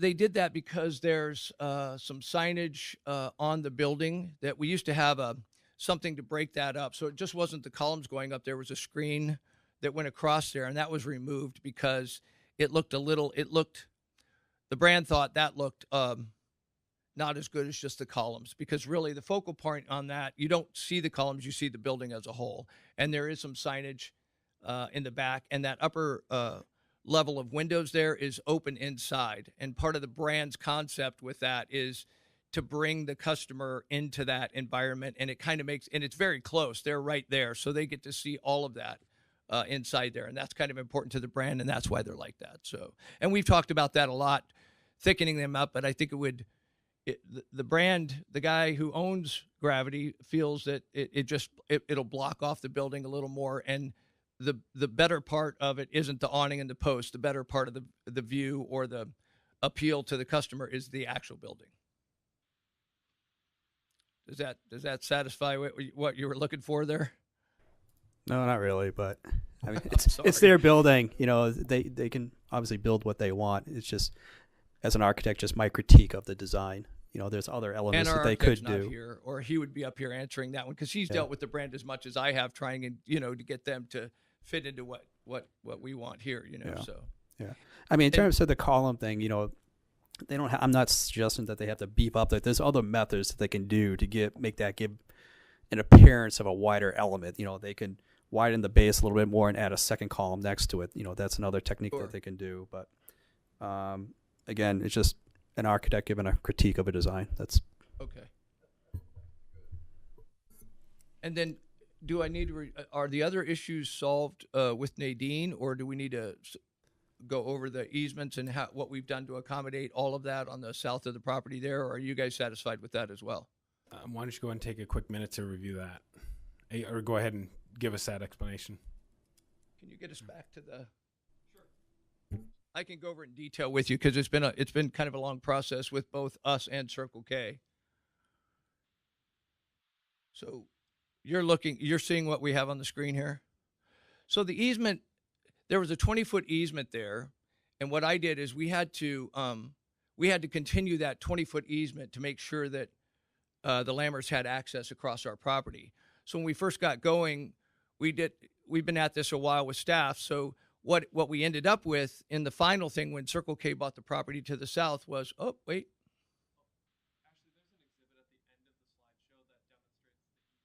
Oh yeah, the easement, yeah. There you go. So what happened is the town, when Circle K bought, they decided we're only going to get one 30-foot easement, a 30-foot drive off of Val Vista. So what that did is inherently move that whole drive, since we've only got 15 feet. Just the town's request of only having a 30-foot drive is what kind of hacked off the 20-foot easement. So we're already encroaching out there at the drive. And so what I did is I went to Circle K. The town required Circle K and I do a joint cross-access agreement there that went with the properties.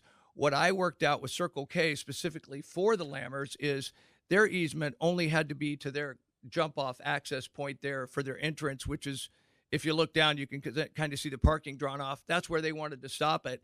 And I negotiated with Circle K to bring that easement all the way down, the additional 15 feet, and I agreed to pay for all that improvement all the way down to the end of Circle K's and my property, so that the Lammers would have plenty of access on that whole 30 feet to be able to get into their original 20-foot easement there in the end, and that's why we drew the plan that way, just specifically for them.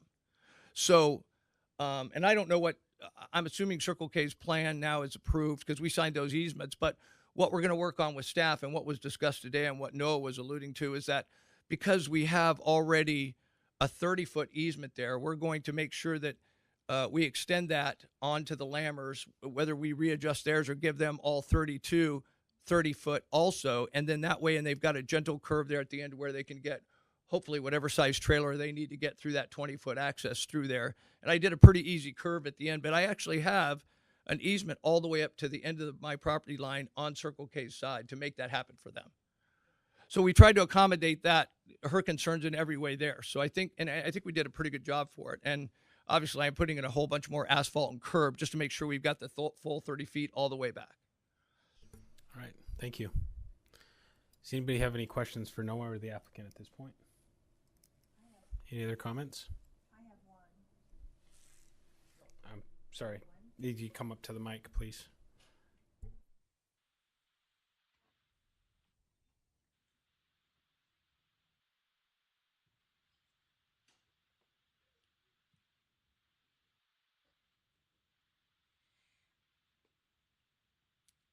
I think where the red lines are should be moved to the other side of the orange, right? And onto Circle K's, down to the curb. Correct. That's what I was The thinking. 30-foot easement actually sits as it's written for the 30-foot drive that we're actually installing to match the 30-foot curb cut off of Val Vista. Because we only get one there, right? So we're Right. splitting it. Right. Thank But you. where the red lines are, it should be moved down 5 feet. Right. Right, so that the curb isn't included in the 30-foot. So Circle K has already granted an easement to me. I'm using, so whatever paperwork has to happen, Nadine, we can take that whole, you have that whole 30-foot drive now to meander down there. And then at the end, you still have the 20 feet that you've always had. We moved the 5 feet over because we aligned that with the curb cut that we were allowed to have. So it's not, you see what I'm saying? So now you've actually got 30 down to 20 instead of just having this 20 foot coming straight across because traffic has to flow both ways there. Okay. But it'll be a lot easier, like especially horse trailers and stuff. You're going to have a good wind up and it's all paved and I'm going to pave it all the way back to the edge there just for you. I mean, I could show that, but I'm paving it to the edge for you. Okay. All right. You good? Thank Okay. you. And no, I'm.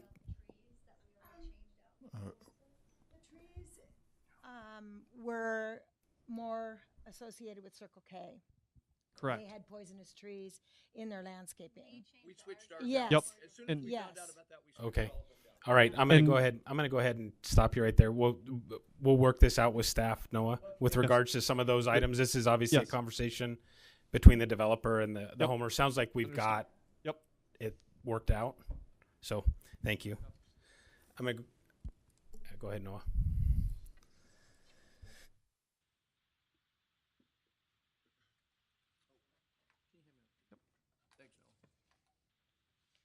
And again, just to reiterate what staff has done in response to that, we also just briefly reviewed the vegetation as well, just to make sure that everything with this property was going to be considered horse non-toxic. So I learned a little bit about what is toxic and not toxic to horses in this review as well.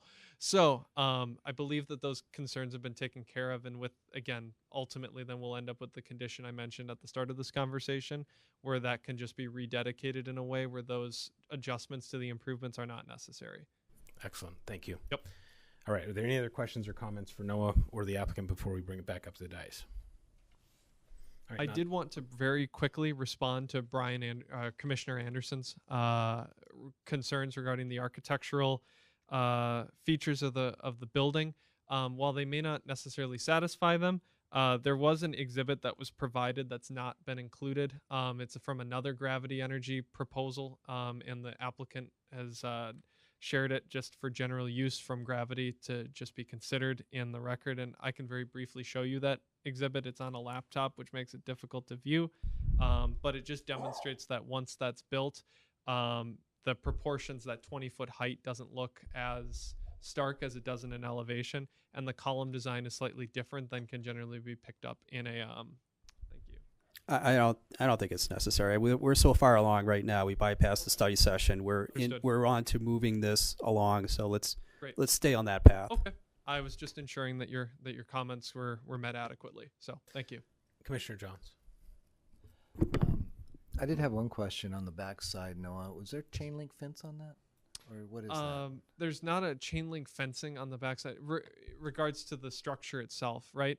That's more of a gate material that you would find similar on sometimes on. Looks like it's a mechanical yard. Right, or there's equipment back there. Correct. Okay, what's that material made of then? I would have to very quickly take a look at that. I don't remember quite off the top of my head, but I could take a look at that. And what's the height of the drive-through? There's no heights on the elevations. Right. The drive-through height, if I can remember correctly, is roughly about 18 feet. Okay. Seven. I think 14 to 16 feet's required for a fire engine. So that might be a little, 18 feet might be a little much. So I could verify that, but I would need just a moment or two to do that. well, if you can work with the applicant on that. I think it's only about 14 feet, 14 or 15 feet. And if it's not, we can certainly pull it down to 14 or 15 feet with the roof line because we've already made the changes. The only thing where we're trying to clear the roof, there's the high window set that they want for the main area. It's part of their thing. And then the gate material on the back, that could be what they do in Washington. I wouldn't do here. So we're doing a perforated metal or something like that. Something way more attractive than just like B-deck or anything like that. Well, if you can work with staff or if you can work with the applicant and make sure it's not, it looked like chain link fence with slats inside of it from the picture. Right. So. It is not chain link. And yeah, as long as you get a fire truck through there, they'll make them happy. So right. Thank you. All right. Any other questions or comments? It actually, you'll find it very quickly on the screen. It's a metal screening. It's a black finish. I know it comes up as a black square on the projector screen there. There's a screen material that's there. Unfortunately, it doesn't come through very well on the screen there. But it is a kind of a thicker metal screening that you would typically find on, say, like some of our higher quality trash enclosure doors. All right. Thank you. All right. Any other comments or questions? All right, we'll close it. Bring it back up to the dais. Thank you, Noah. Yes. All right, I'll open it up for conversation or a motion. Just a general conversation, if you don't mind. Commissioner Bianchi. So in regards to Commissioner Anderson's questions, I'll just throw it out there for discussion. Since they're new to market and they're setting a precedent with additional locations to come, do you want to see pictures of similar designs, or do you want to look at this as a potential continuance so you get those questions answered? No, let's vote. Okay. Yeah, there's no reason to hold this up. Yeah, I think if anything, we just maybe stipulate it to address Commissioner John's concerns of materials and stuff like that, to make sure that they actually work with staff on certain items that Commissioner Johns felt that they, if that's what you want to do. Yeah. Maybe Okay. if new entrants into the community are probably His concern was the fence and all that other stuff. To work with new staff. entrants like this are brought to market. Maybe we do see them at study session. Yeah. Okay. All right, anybody else? Comments? Or I'll entertain a motion if there is one. Commissioner Johns, do you want us to do any stipulations, or if not, I'll just go ahead and motion I to was approval. Stipulations and hold it up. I'm good to go. You're good? Okay, well then let me just motion to approve. That's right. the case in DR 2115, or? DR 21-121, Gravity Energy. Oh, okay, thank So I you. have a motion to approve by Commissioner Anderson, Second. item number 12. I have a second by Commissioner Fay. All those in favor? Aye. Aye. Is anyone opposed? All right, that carries. We'll move on to item number 14. We've got DR 21-114, Black Rock Coffee. Seems to be the topic of the evening. Josh, take it away. Thank you, Chairman. Commissioners, I'll wait for Ashley to switch. Okay. DR 21-114 is a proposed coffee shop on 1 acre parcel located on the northeast corner of Val Vista and Riggs. I've highlighted the location on your screen. This is phase one of a two-phase development. The parcel directly to its left, the west, was originally supposed to be phase two, but that actually was built first. This was originally going to be a coffee or a office and restaurant shop. That didn't work out, so the property owner is now proposing a Black Rock Coffee. This is part of an overall development. They have to the north the HHB development, and the school to the east, and I believe it's a Circle K now on the hard corner. Overall, on this 1 acre site, they're proposing an 1,800 square foot coffee shop with additional outdoor patio. In terms of just overall compliance, it is a drive-through with that outdoor dining capacity. Any frontage between this and the site next to it to its west. Whoever builds first has to construct all of the landscaping along the frontage, just so we don't have, you know, a hodgepodge of built street frontage landscaping. The design, it fits well. While there is no overall design guidelines for this corner, it does fit in well with the overall theme of the HHB to the north and the various other developments in this shopping center. This is a restaurant use which is allowed by right in the shopping center zoning district. As you can see, they're using a lot of high quality materials. The Coronado stone, brick veneer, limestone. Staff was really impressed with the elevations. I don't have any particular. I don't have anything else to add. If the commission does have any questions, I'd be more than happy to answer them. But it is a fairly basic coffee shop. So if you have any questions, I'd be more than happy to answer them. And the applicant is also here if you wish. Okay. Thank you, Josh. Anybody have any questions for Josh? Yeah, Commissioner Anderson. More of a comment. I think this is a nicely designed coffee shop. So noted. Anybody else? For sure. All right. With that, does the applicant want to say anything before we go on to the public, or are we good to move to public? Okay, perfect. All right, so I have, I've got Elise Hills, or is it Hills, would like to speak, and she's opposed to the item.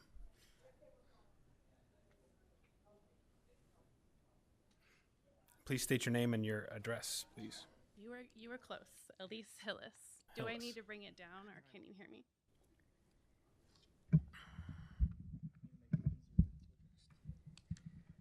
Thank you. My name's Elise Hillis.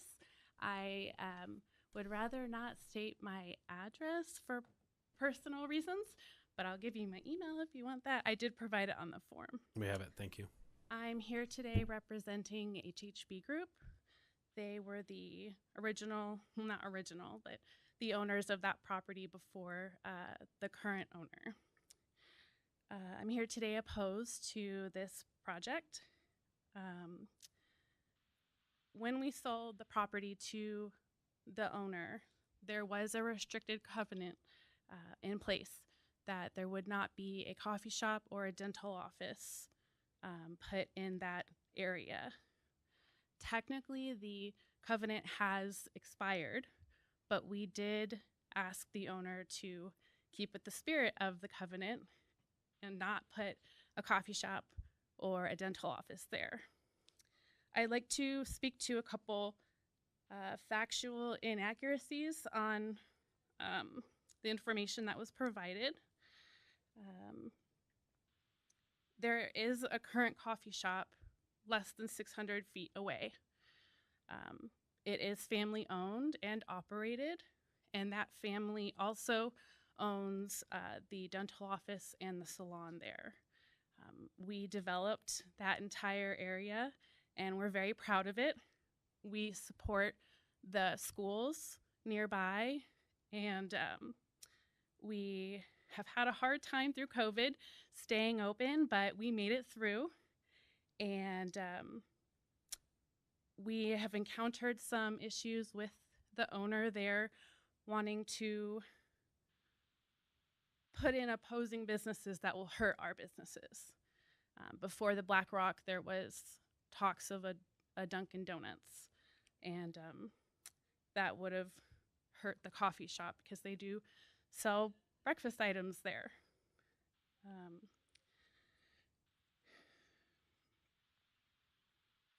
It says here that there was no dentist office or restaurant that was planned but has opened.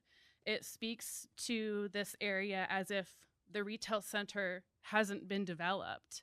It's there, we're operating, and we hope to stay there. It speaks here that the area isn't master planned, and I understand that.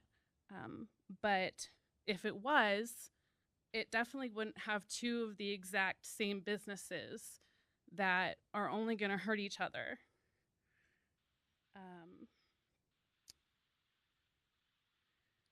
To speak to the traffic issue that I believe it will inevitably cause, we have reached out to a few different architects who specialize in coffee shops and queuing involved. I wanted to make sure that wasn't me. And that was your 3 minutes, so go ahead and wrap it up if you can. Oh, okay.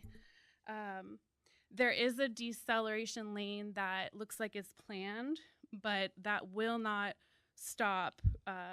It will stop the traffic it will back people up. There's a left turn lane out of that drive, and that will also inevitably back traffic up. I will skip ahead to, it does say here that there is a pedestrian walkway that leads to the development in HHB Heights for a pedestrian area. That's not true. It leads to a dead end behind the car wash and our parking lot. And lastly, thank you for your time. To speak to the facts of finding or the finding of facts, this project is not compatible with the adjacent property, which is what I'm here to speak on behalf of. And it is not efficient for our businesses, and it's not safe for the additional cars that it's going to be bringing to that area. A vote for this project would be a vote against small family businesses. And I hope that you understand that and agree. And I hope that you vote against this Black Rock. And if you have any questions. All right, thank you. Lastly, I also would like to know if there was a traffic study made and submitted. And I apologize for my delayed comments on this. We were not made aware until we saw the sign erected about 3 weeks ago. So I apologize for not bringing these issues to you sooner. All right, thank you. We have one other member who does not wish to speak but is in favor. And with that, I will go to Mr. Baugh.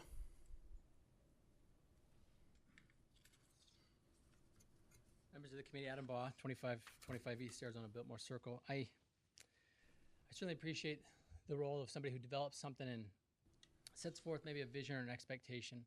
The one thing I've noticed over time is the market will dictate what the market wants for an area. And even many properties I've brought to you had big visions, but evolve as time occurs. And I think this is a good example of something like that.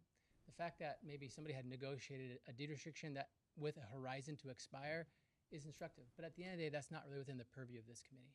And you don't sit in this role as a planning commission, you sit in this role as a design review board. And in this case, the focus should be related to the materials, the colors, the design, the layout, for example, but not really related to the land use. This is a use permitted by right under the existing shopping center. So this use can certainly come here. It's not prohibited by any private deed restrictions. At the end of the day, I think staff's analysis is focused on, does this meet the requirements of the development code and the design guidelines? In this case, it does. The requirement to add a decel lane is a requirement reviewed and suggested and influenced by the town's traffic engineer who's evaluated the way the site's access and its circulation. At the end of the day, this committee doesn't serve in the role of choosing winners and losers in the market. It simply makes sure that we bring in high quality materials. I think as the design shown to you today illustrates, and as you've seen Black Rock across the valley, it's a very nice door. And so for that, I think I'll end my comments, but happy to address any questions you might have. All right, thank you. Any questions for Mr. Baugh?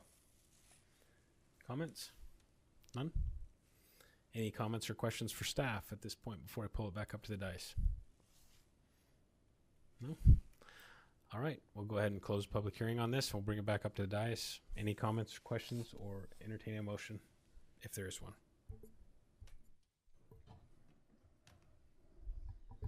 Actually, I would like to have a question for staff. Okay, Commissioner Johns.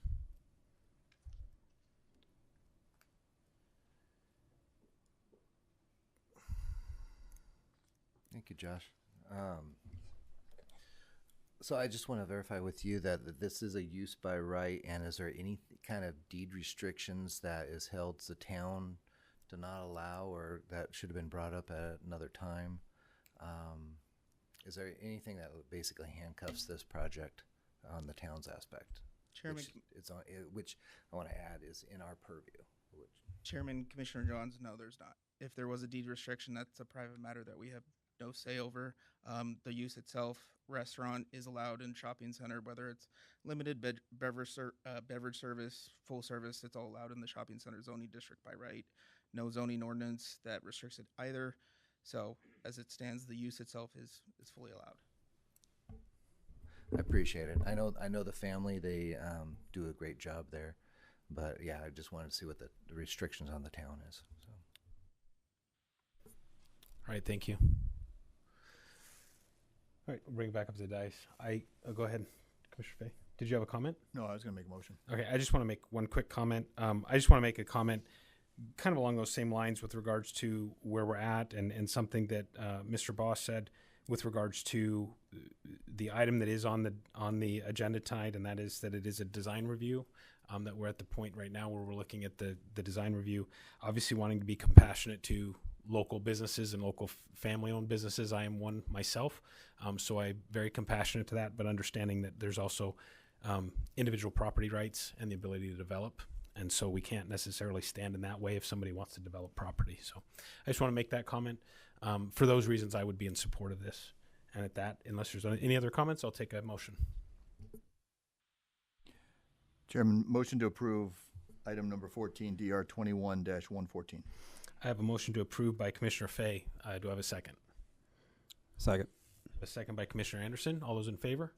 Aye. Aye. Anyone opposed? All right, not hearing any. The agenda item passes.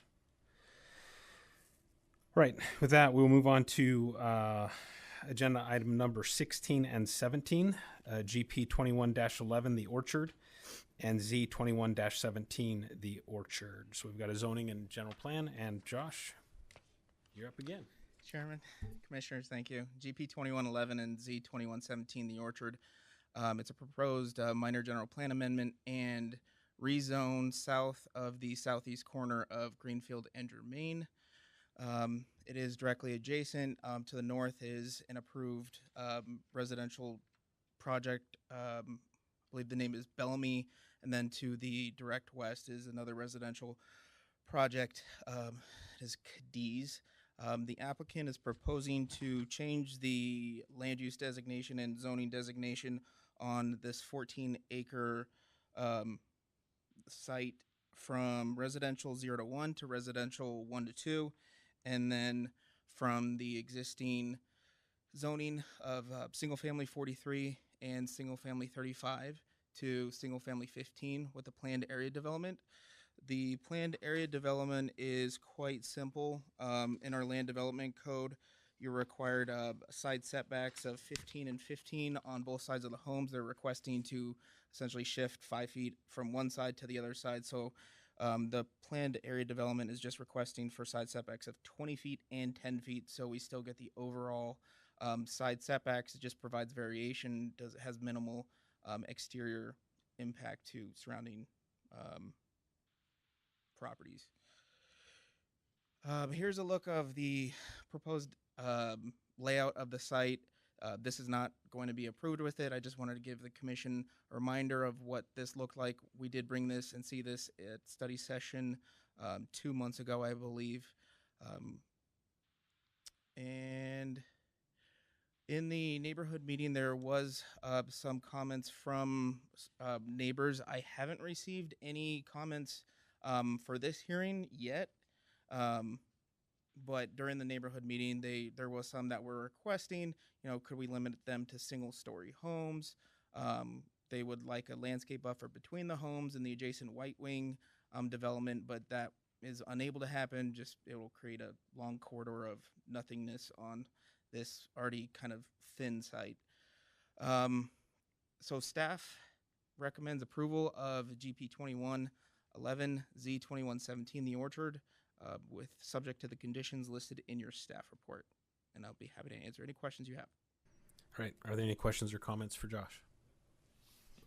Yes. Yeah, Commissioner Fay. Josh, the 10 or 20 foot side setback, I didn't understand quite what that was, and I don't think we're actually approving that necessarily today, right? Commissioner, that would be a recommendation approval Okay. to the town council, which that would be part of It would be. what you're. Could you explain it a little bit better? Because I couldn't visualize it, and I'm sorry. That's the one piece that I a little bit got hung up on this. No one. problem. Why does my That's all all right? right. It was So on each side, but we'll just say with lot 7, on both the left and right side, they're required a 15-foot setback on both sides. The applicant is requesting just to take away 5 feet from one side and then add it to the other side.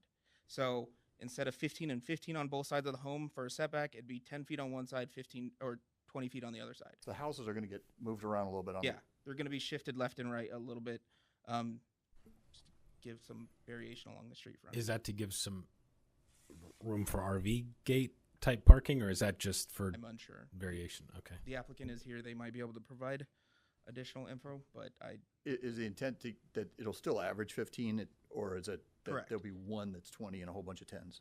No, you are required 20 and 10 on each side. Okay, I see. So each parcel will have to have one that's 20, one that's 10. Okay. They don't get to choose 10 and 10 or 20 and 20. You have to have both. Got it. Thank you. That answers my question. Any other questions for Josh? All right. Would the applicant like to speak at this time, or should we go to public comment? We can wait. All right. We'll have the applicant come up.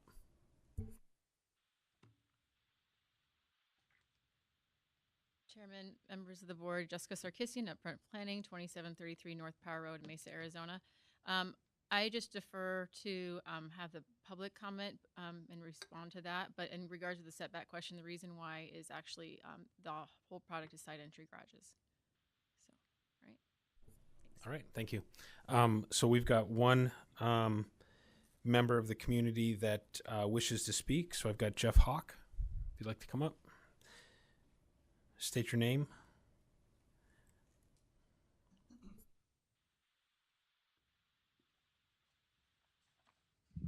Thank you, Commission. Jeff Hawk, 2625 East Hummingbird. I apologize. I only, similar to someone else who spoke, learned of this pretty recently, but I have been in communication during this meeting with some of my fellow neighbors. There are only 6 homes really that are significantly impacted by this, but these are homes that are valued in excess of $3 million each. I do disagree respectfully that relative to the setback issue on the border between the both projects, it could actually be modified to provide for a roadway, and you invert. I don't know if you can throw it back up there, but there are solutions. There you go. If you actually had the perimeter be where the roadway was and then move the homes back, you'd increase that setback.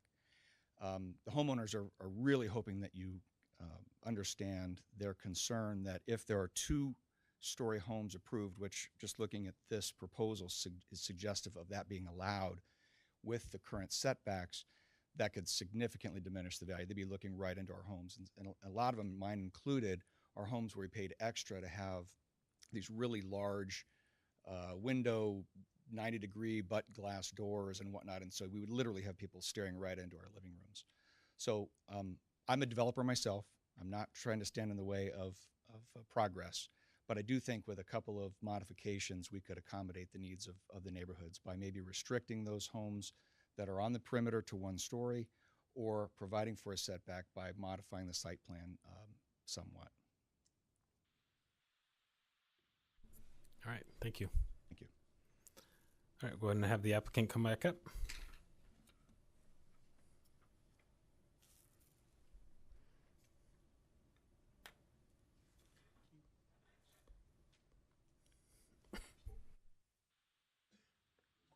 Thank you. I'm just going to go through this pretty quickly since Josh did the background of what the project is. So here we have the project, and as you can see, there is the white wing to the east, as they're saying. I actually went to the site today. A lot of those homes, they side on, they don't back on to there, and there actually is at least one house that has a 2-story up against it right now, which is approximately they're 25 to 20 feet away. That's what they're built on.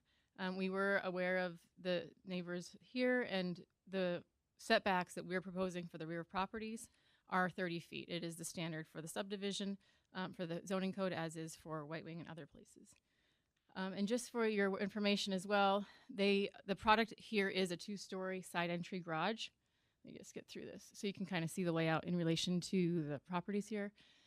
So there's quite a bit that go up. As he mentioned, there's about probably actually 3 homes because the other 2 have Stewart Avenue against it. But those will have a minimum of 30-foot setback. Here's the entry project. It is going to be a gated project. Stone Manor, the owner, the developer is here, have built over 3,600 quality homes. These are going to be high-end caliber homes. As you can see, European, Victorian, cottage, Santa Barbara, etc. I believe you saw these before during study session. So these are also very high quality, expensive homes. You can see they're going to have options. They're going to be semi-custom with changes such as, I believe VIP Homes is the same thing. You have a base floor plan, which you could add on to and change. But these homes are going to be between 4,000 and 8,000 square feet. And they're all, this slide was done before with the craziness that's going on now, but these are starting around 1.8 million, probably much higher now. So very similar to the property values of the adjacent neighborhood. It's going to be gated and fenced, and simply redesigning the site at this point. We've worked with the town, and adding a roadway just around the perimeter doesn't do any, I mean, it significantly would reduce the availability to the number of lots. Because you can obviously see if you do start doing stuff like that, then you're only going to get, a strip in the middle of houses, because it is a narrow site. So we're asking that you approve this, and if you have any questions, I can answer it. We have the engineer as well as the developer here. All right, thank you. Any questions? Comments? All right, not seeing any. Thank you very much. We'll go ahead and bring it back up to the dais, and I'll open it for conversation or a motion if there is one.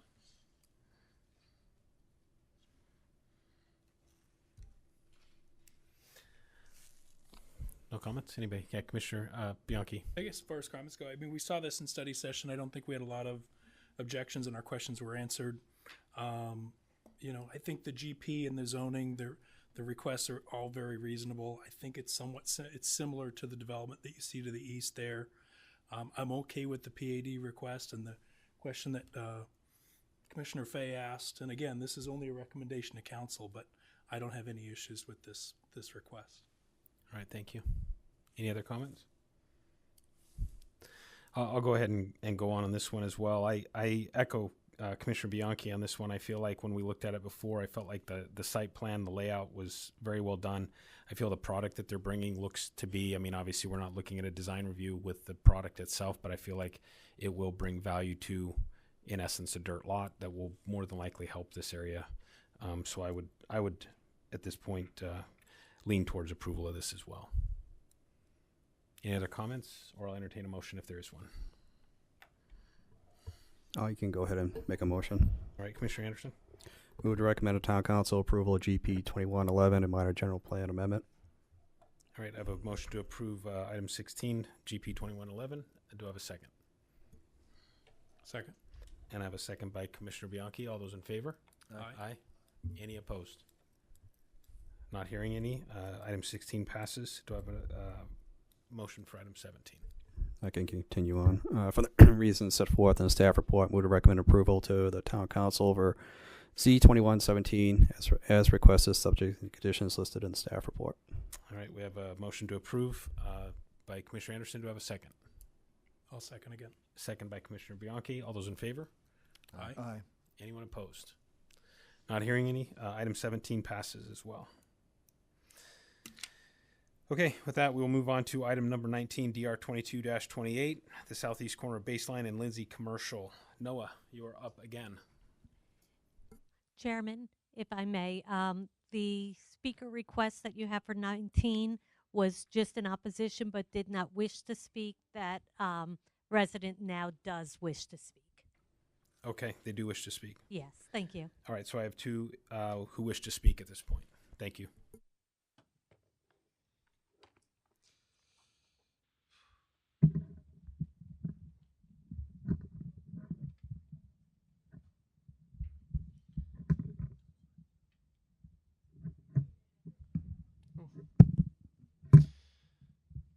Hello again, commissioners. Thank you again for the opportunity to present. I am presenting DR 2228, the commercial site proposed for 2 buildings at the corner of Lindsay and Baseline Roads. This is the site here. You'll see that it's adjacent to an existing office park to the east, the Dana Professional Center, and then to the south is the Porter Acres subdivision, which is zoned SF 35. Just as a kind of summary to look ahead to, the town is recommending approval for all of the documents presented before you tonight for the Lindsay and Baseline site, but I will walk you through some of the details of the site. So it's about a 2-acre site that has 2 structures on it. A Take 5 is proposed as the tenant on the western portion there on your screen, and a Gravity Coffee on the eastern portion of the site. Yes, another drive-through coffee shop this evening. The Take 5 Center is designed to be a self-service auto facility, and you'll see queuing that's provided to match, and the queuing arrangement for the Gravity Coffee is meant to handle a very high capacity of traffic, which might make sense given the low number of other kind of coffee businesses in this part of the town, and again, to meet a very high possible demand. Drive aisles are provided with access to the north onto Baseline Road, which is controlled by the city of Mesa, and they do have all the approvals necessary for that driveway location, even though there's a driveway stub located on the eastern property boundary there, and then there's a second access point, an access drive on coming off of Lindsay Road in the southwestern corner of the site. Landscaping, once again, the screening has been deemed adequate by town staff. There's appropriate screening, particularly from the residential uses, and the buildings have been placed in a manner which moves them closer to the arterial intersection and away from those existing residential uses. Again, the landscaping also respects all of the necessary retention areas on the site, which wrap around most of the site. The unique component of this site is a retention easement that's in place currently on the western edge of the property. That easement needs to be terminated because it's currently handling runoff temporarily from Lindsay Road, and instead then needs to have that volume shifted onto the site temporarily until further improvements can be done. That will play into the conditions that I will speak about in just a moment. Elevations and materials, very similar to the previous Gravity that you saw, a mixture of grays and tans, using the same material palette that you saw on the first one. On the rear, you'll see that black metal screening, the same stone accents, the same roofing material, and then staff made similar changes as well to this site. The only difference is that in the I'll come back to Take 5 in a moment. In the renderings provided, which is part of the exhibit I was going to show Commissioner Anderson earlier in the evening, there's just some additional kind of cross beams on this one that you can see in each of those drive-through canopies, kind of on the outside of it. You can just see that there's just a couple extra structural supports. As for the Take 5, the Take 5 is using a primarily stucco finish with some stone that complements the Gravity Coffee. It has the same silver line, kind of it's called silver lining. It's a it's a gray stone material.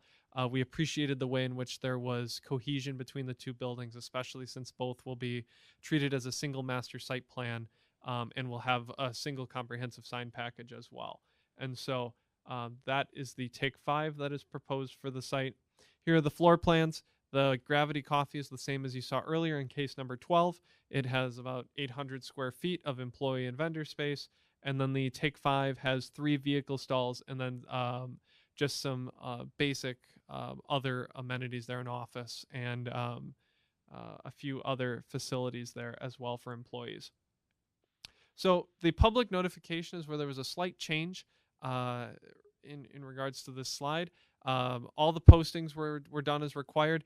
Initially, when this presentation was done, we had received no comments from the public. However, about 15 minutes after completing this presentation, we received comment over the phone from a resident regarding the zoning on the site. There was a question about entitlements on the site. that there was a claim that there had never been a rezoning case done on this site, and it was still subject to the residential zoning that it originally had.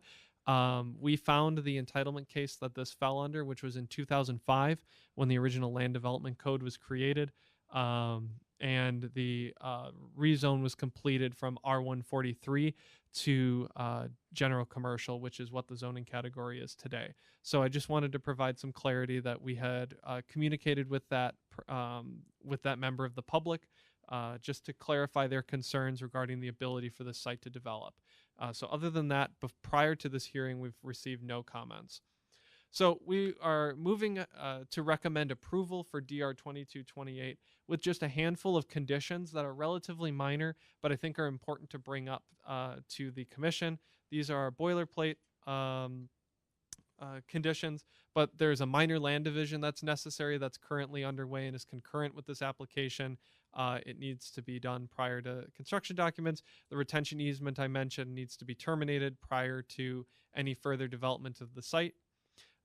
There is, and I apologize for the formatting error on this slide, that there just needs to be an updated drainage report and grading exhibit related to that retention easement and ensuring that that volume has been accounted for on the site. There's some documentation that engineering has asked for, and that's a condition. And then there's a couple design commissions, which in your capacity as a design review board, I'll bring before you. The first is that we are asking that canopy lighting, which is currently not provided under the drive-through canopies, according to the photometric plan for this project, we're asking that a condition is that they include lighting under those canopies on the Gravity Coffee building, such that because it's going to be operating in hours where they may not be daytime hours, it's necessary for the operation of that building that those lights are there. We're also asking that the photometric plan be updated to include the lighting effects of some sconce lighting on the TIC 5 structure, which is not accounted for in the application currently. And finally, we're requesting the approval of a comprehensive sign package for both sites prior to submitting any sign permits for the site, which is standard practice for a site like this. So with that, I will turn it over to the commission for discussion. Thank you. All right, any questions for Noah? Yeah, Commissioner Fay. So this temporary drainage easement on the west side, does this just handle the half street drainage off Lindsay, or does it drain another property? Currently, this just has, and I wish I could point it out better with a laser, but there's just two scuppers there that are.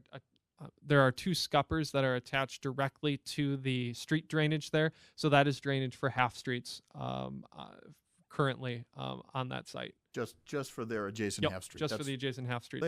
They have to deal with that by city code when they develop anyway, right? Correct. And so we're doing nothing here different than what we do sure. with every Engineering other just said that volume just needs to be just demonstrated on final construction documents, that volume has been accounted for from the easement, and so everything kind of just has to work together in the final package of documents prior to approval. Fair enough. That's true of every single property we've seen here tonight, right? Yep.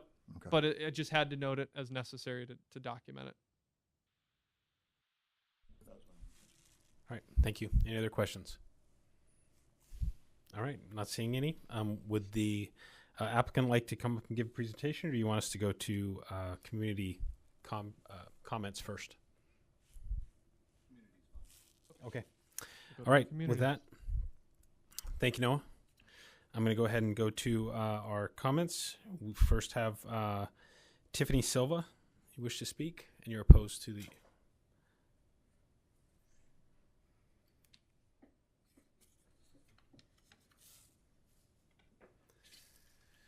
I'm not necessarily opposed. I just have two concerns.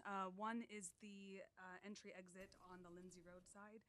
Right across the street is a QT, and they have that left-hand turn lane, and there's cars coming in and out all different directions. I'm concerned that the exit on that side of Lindsay will have the same issue, and I can just see accidents happening.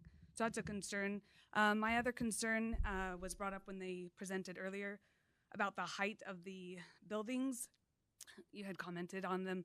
And the QT, I just want to make sure that it's not higher than the QT so that they're the same height.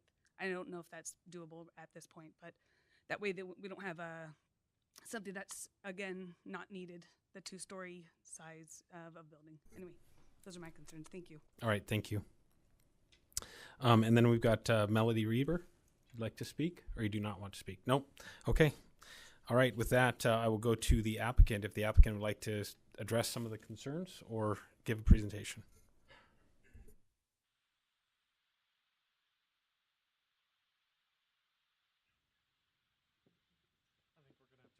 Just a little bit.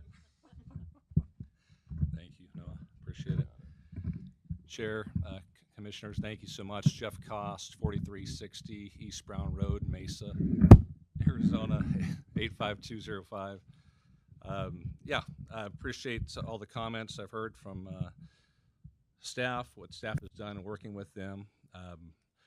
Answer Tiffany's questions with ingress, egress. We'll make sure that we work with town staff in regards to safety requirements, anything that they feel we need to do to make adjustments to make it safe.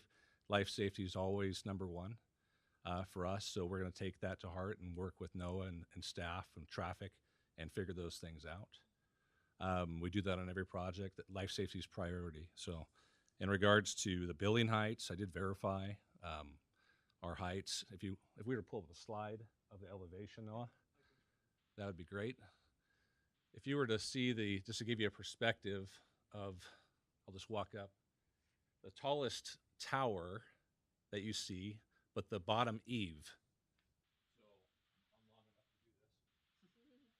Right there is 16 feet. The bottom of the drive-through canopy is 14 feet. So it gives you a really good perspective of the heights there. So it's a lot lower than it looks. That's why I had the 3D perspective. If we can show that one too, it really enhances the look. I don't know if we're able to zoom in on that, but in the back there, you can really see it's squattier than what it looks like in that more of a colored version. This 3D version gives you that perspective with the people in the cars and gives you a really good idea, look and feel of how that's going to be. In regards to the look and feel, I heard the comments. In regards to the materials, we'll work with staff on those columns. We already added the element with the screening in the middle of those tall, skinny columns. If we need to give a little more beef to the base of those, we're willing to work with staff and figure that out. But we're grateful for this opportunity to develop this site, and we'll continue to work with staff and move forward with this project if willing.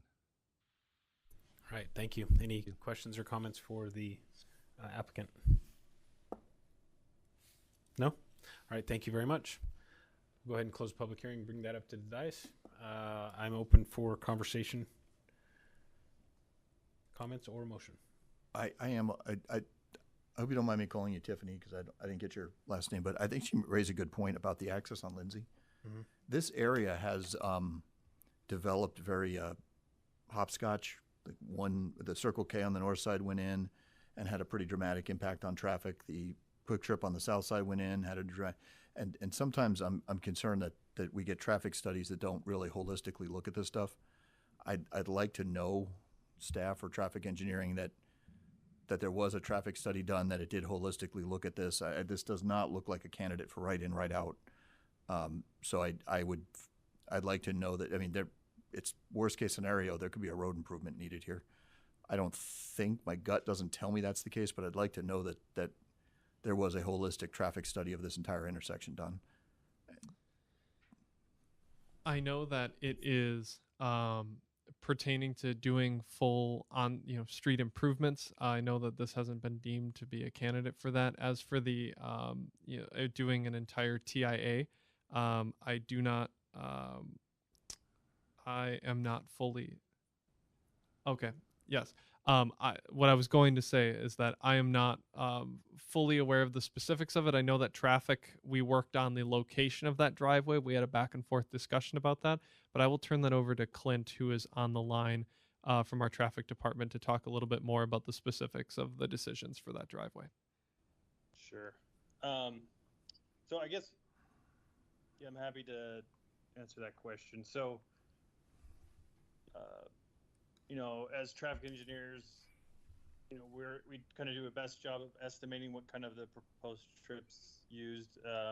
There's a manual out there that's referenced in our manual that's required IT trip generation, and that, trips could be higher, trips could be lower, but they kind of use the average.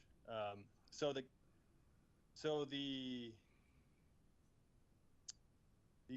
oil service or the building that typically generates a low, it's a low volume, especially during the PM peak. Very few in and out, not a high turnover unit per the ITE. And then the coffee shop, of course, you have busier ones, you have slower ones. So the new manual, because this isn't a sit down, this is just drive through, so it is a little bit smaller. So based on our standards, I think that question was Lindsay and baseline if that was analyzed. So Clint, let me cut. Clint, can I just narrow this down here a little bit? Because I've done traffic studies before. I know what goes into the numbers.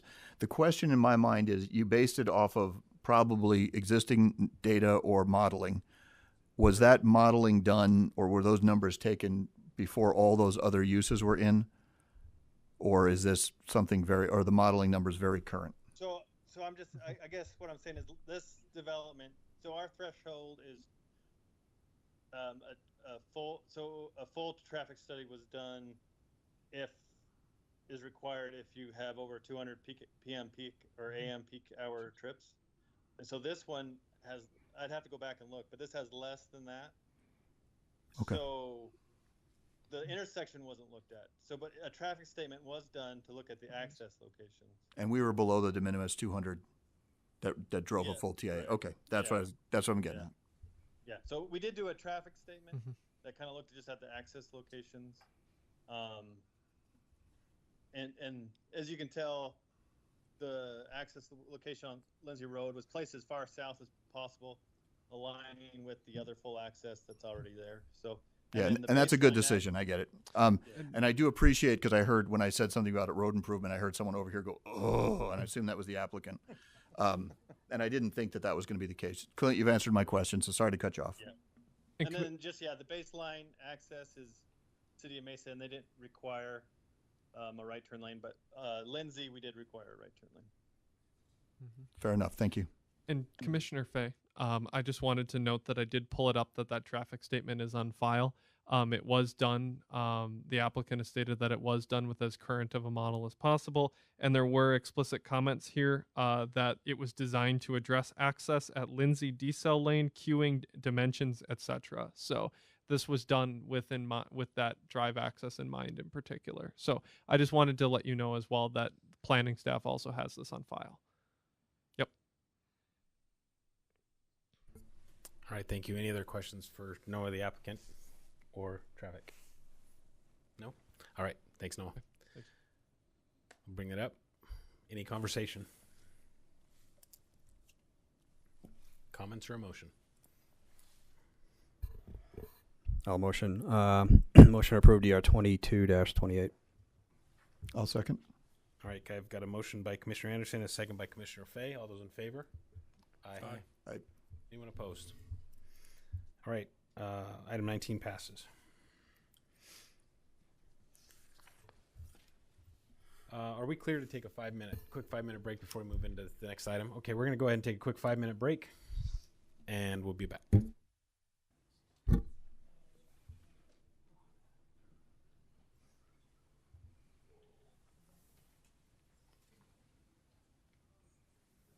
Man, everyone make one comment. Everyone fixates on the fact that you're not happy with the design of it. Holy Christmas.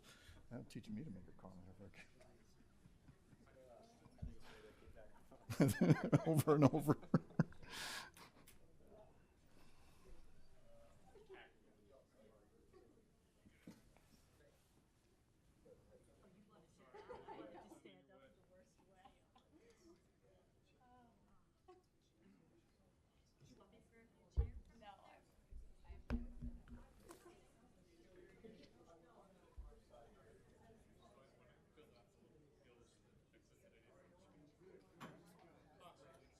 Really, what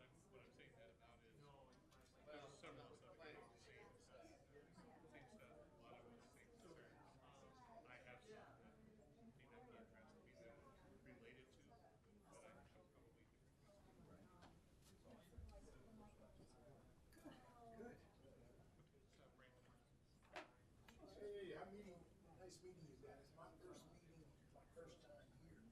I have a question on this last one. You know, coming out of the Loft East corner, when you get ready to make a left, if you make a left, even though he's short about that right deceleration lane, if you make a left, you come back into the traffic. You know, that really goes back to the traffic.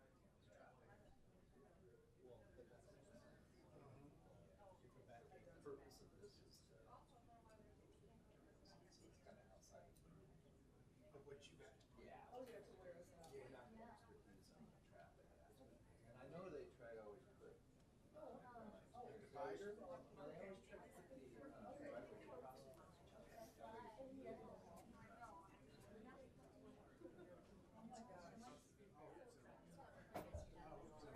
I see a bad accident. I mean, there. You know, with the development, always that's more travel. Especially when you the office is right over there.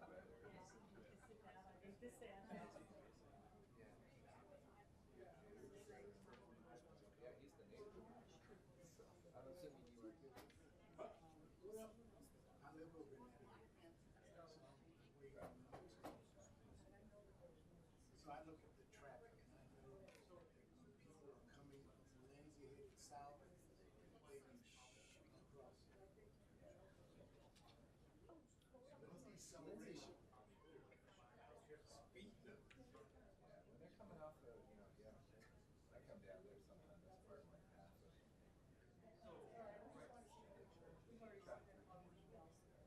Because they decelerate because they're going to the school zone.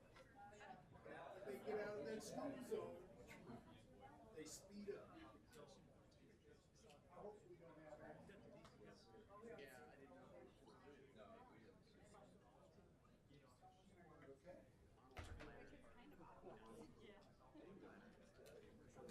Take care.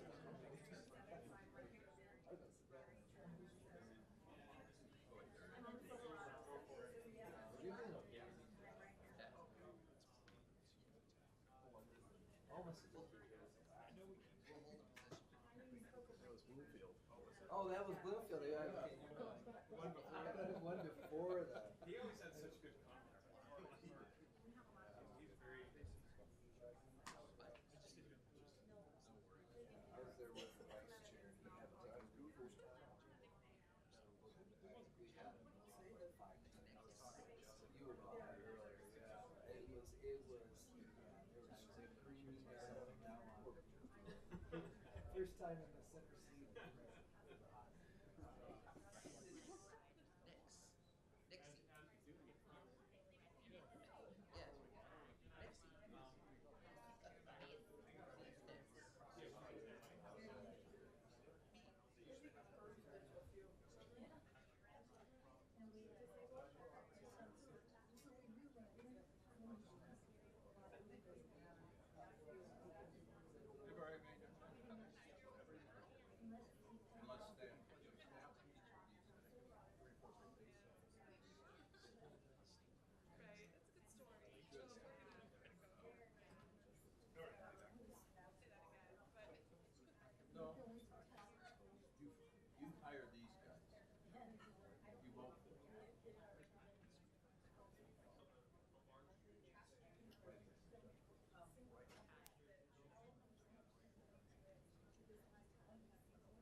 All right, we're going to go ahead and get started.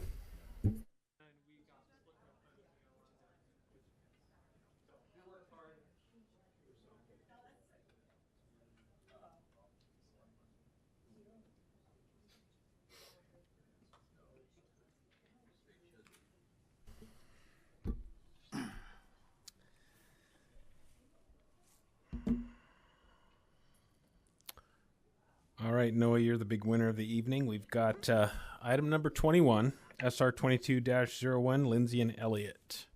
Noah, take it away. Thank you for a third time, Commission, for giving me the opportunity to present a case to you. We are looking at a preliminary plat near the corner of Lindsay and Elliott Roads. You'll see the proposed site here, and I've provided some other features of the community nearby just to give you some reference. It's at a highly visible location on Lindsay Road, at the corner of the Heritage Canal or Trail, that consolidated canal there, and the Western Canal Path. This is very close to the Heritage District. It is also adjacent to Freestone Park. From Freestone Park, you can see this home that's currently on the site, and the site in general. And the proposal is on the end of the currently existing Silverado Street, which is a stub located just off of Vaughan Avenue. So the planning staff has, looking ahead to the end of this presentation, be looking to ultimately approve the findings of fact of for this case, subject to conditions, which I'll discuss later in this presentation. So this is, just to be clear, this is in the preliminary plat stage. So this is taking a site that has entitlements for SF7 zoning and is looking to ensure that the subdivision that's been proposed meets the standards in the SF7 zoning district, as well as in our residential design standards and our subdivision regulations for the town. So it's a 10-lot subdivision that will extend Silverado Street by approximately 250 feet. It is 10 lots that are, and I'll show you here, there are 10 lots that are all oriented east-west. The smallest one is roughly 8,800 square feet, and the largest is over 12,000 square feet, so a little bit larger than the existing lots in that neighborhood, coming out to a density of about 2.75 units per acre, which is within the allowed density, the kind of tolerance of densities allowed on this site. Currently, the proposal will take the existing structures, which are 3 structures. One is a home that was built in 1916. It is the 3rd oldest in the town, and the remaining farm site on the property, and we'll demolish those and replace them with the open space proposed here and the 10 lots that are being proposed by Porchlight Homes. To present the open space plan to you, this is somewhere where the town did a lot of work with the applicant, who was willing to work with us to try to go from having a retention area in the rear of these homes that was bordered by block walls, kind of created an alley effect in an area that was a highly visible site in the town, and instead tried to maintain a little bit of the rural character that is currently present on that site. So first, with the vegetation, we tried to choose, or the applicant chose plants that are a little bit more pleasing to the eye. The Catalpa tree, the red push pistache, which you'll see here. These have to be moved slightly because of the canal, but that's a very minor stipulation. They're maintaining an existing tree that is well over 100 years old on the corner of the site there. That is an incredibly beautiful tree, and one that you can see from a long distance away in the town. So they're preserving that tree as well on the corner. Now, where some of the major changes came was from the wall and fencing plans for the subdivision. In the open space plan, instead, the orange line that you see presented there will now be a split rail fence that you'll see in some of our communities around town. It's meant to balance the need for safety and managing access while also providing a high degree of visibility and that kind of rural style. It's better than, say a metal view fence or a block wall on a highly visible site like this. You'll still have the home block walls. You'll see here and around the lots here that are necessary for privacy. This was part of the kind of negotiations that planning staff had with the developer. And ultimately we end up with these 2 open space tracks where, in addition to The retention area, they've now provided opportunities for recreation, an additional trail with canal access to the western trail, and then also the canal access onto the western trail in the other direction, both of which they go north into the western trail because that's the access that's allowed, given the the entitlements and the restrictions on access on each of those canals. That's still a retention basin. It meets all of our engineering standards for the town. You'll see that exhibit here, just detailing a little bit more some of that elevation change in that retention basin. And all the landscaping is in locations that are appropriate for our retention basins, and they don't conflict with the ability to fully retain runoff from that site. So you're up until this point, the town has received 6 comments from residents living near this plat. Most of them came through phone calls, but I've also received emails and visits from the counter. The comments cited, I'll just summarize a few of them here, and I'm sure you'll hear some of these concerns tonight from some of the additional residents who have come to speak about this project. They mentioned a loss of rural character because of the farm that's existing on the site, on a highly visible site, the historic preservation loss from the loss of the home, the bungalow that's on the site that's in relatively good condition, that is highly visible from both trails. Privacy and parcel design, there were concerns from residents pertaining to the presence of possible 2-story homes overlooking into rear yards that are existing on the southern end of the site, which would be, I've got a lot of animations, I'm sorry. It would be on the southern edge of the site there, near lot 1. And then also thinking about the canal trails in lot 6. Thank you. And then the lots 1 and 10 as well onto the canal. You have density and open space. There's concerns about the density affecting the existing neighborhood character. Speed and traffic control, concerns about the blind corner that's at Silverado Street right now, already having traffic concerns with speeding vehicles and posing a potential safety threat to children in the area. The area, for what it's worth, is signed for children who are hard of visibility. I believe it's visibility or hearing. And then there's the canal and park access and visibility, being able to both see and access the Freestone Park and the canals as the site already exists now. So that's just a summary of some of the concerns. You may hear some of these articulated with greater detail from our residents of the town tonight. So in short, because of the compliance with the SF7 zoning district, the town's planning staff moves to approve preliminary plat 2201, subject to the following conditions. That's a standard condition. This is a standard condition, except that the walls adjacent to existing neighborhoods just need to be coordinated with adjacent property owners. However, I also want to present an exhibit that's been given to you at the start of the hearing tonight. About 4 hours ago, it was presented by the Salt River Project, the utility, that they had some concerns regarding the landscape layout on the preliminary plat's open space plan. And basically their concerns were that there's some overhang into the eastern canal there, that's the consolidated canal there on that open space plan. And so they have asked for revisions and resubmittal, that those trees be moved in so that the mature canopy does not overhang into the existing canal area where that overhang is restricted. And then, so we're going to propose just a blanket condition that all of the, I think it might be on here. Yep, there it is. Additional stipulation, a blanket condition that all SRP requirements as detailed in the email that's been provided to you shall be met prior to the final plat approval. And that just allows the developer adequate space to respond to these concerns before applying to the final plat, which has to come after this submittal. So with that, planning staff has presented the case as we have it, and we'd like to open it up to discussion from the town and from the commission. Thank you. All right, any questions or comments for Noah at this point? Yeah, Commissioner Bianchi. A couple quick ones. Thanks, Noah. Yes. So with a 1916 home, is there any historic designation or anything that currently resides on that, or no? Unfortunately, no. It is not on the Arizona nor the National Register. this is one of the areas where we have challenges when there's historic properties outside of the heritage district, that we don't have a local arm of legal protection for historic properties. So unfortunately, it's not on a register that would require further approvals and probably moving the structure by requirement. Okay.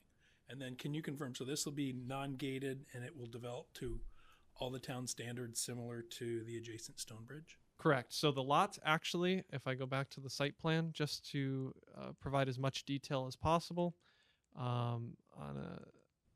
Yeah, can you actually go back? Yeah, the lot sizes. Yep. Thanks. So those are slightly larger than the existing lots. The density is similar, and it's meant to be largely compatible with the existing neighborhood. The lots are a little bit deeper, but the width is the same. They're all 65-foot lots by width, for example, which is similar to a good number of the homes in the area. And then the open space is designed in such a way. We used the existing open spaces in the Stonebridge Lakes area as a template, and then the applicant did additional work to really make it work with a certain type of existing rural character. Yeah, and no deviations with those side setbacks or anything like that? No. Okay, thanks. Any other questions for Noah? I just have one. Oh, go ahead, Commissioner Jones. Oh, sorry about that. So the adjacent buildings, are they two-story? I mean, the existing? No. So the applicant has addressed this concern and may address it in his own presentation, or in their own presentation this evening.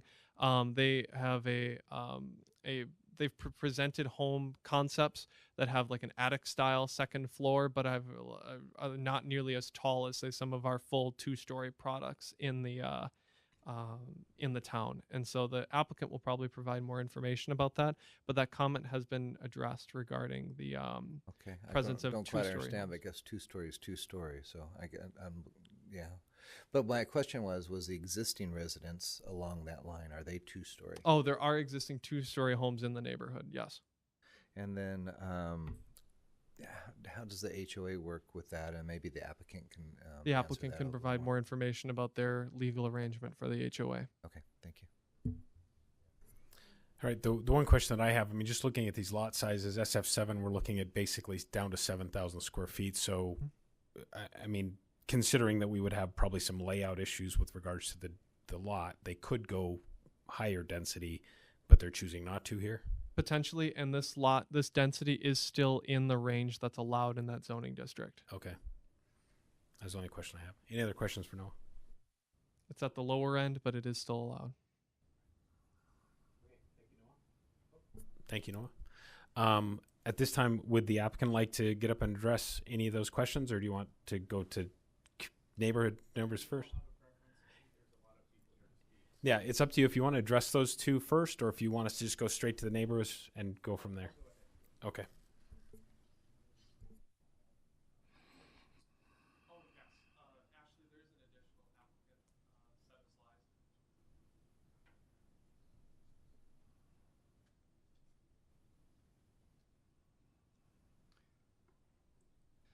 Wish I was tall enough to make that one work. Thank you, Commission. My name is Ryan Larson. I live at 3118 East Bonanza Court. I'm one of the co-founders of Porchlight Homes. We're homegrown in the town of Gilbert. We started here in Gilbert in 2009. We've done multiple projects here. I live in Gilbert. Our office is at Lindsay and Baseline next to that coffee shop that looks like is coming. We care deeply about this area. This property is exactly the type of subdivisions that Porchlight Homes has done for the past 13 years. We find great infill locations, small subdivisions. We're typically surrounded by existing homes. We try to be very conscientious of where we build and how we complement the neighborhoods that we're in. Is there a way for me to go to the next slide? Or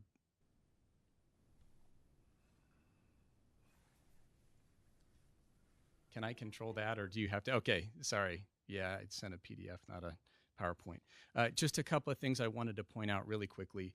So we are on 65 wide lots. I believe the adjacent homes are on 70 wide lots. So we are 5 foot narrower.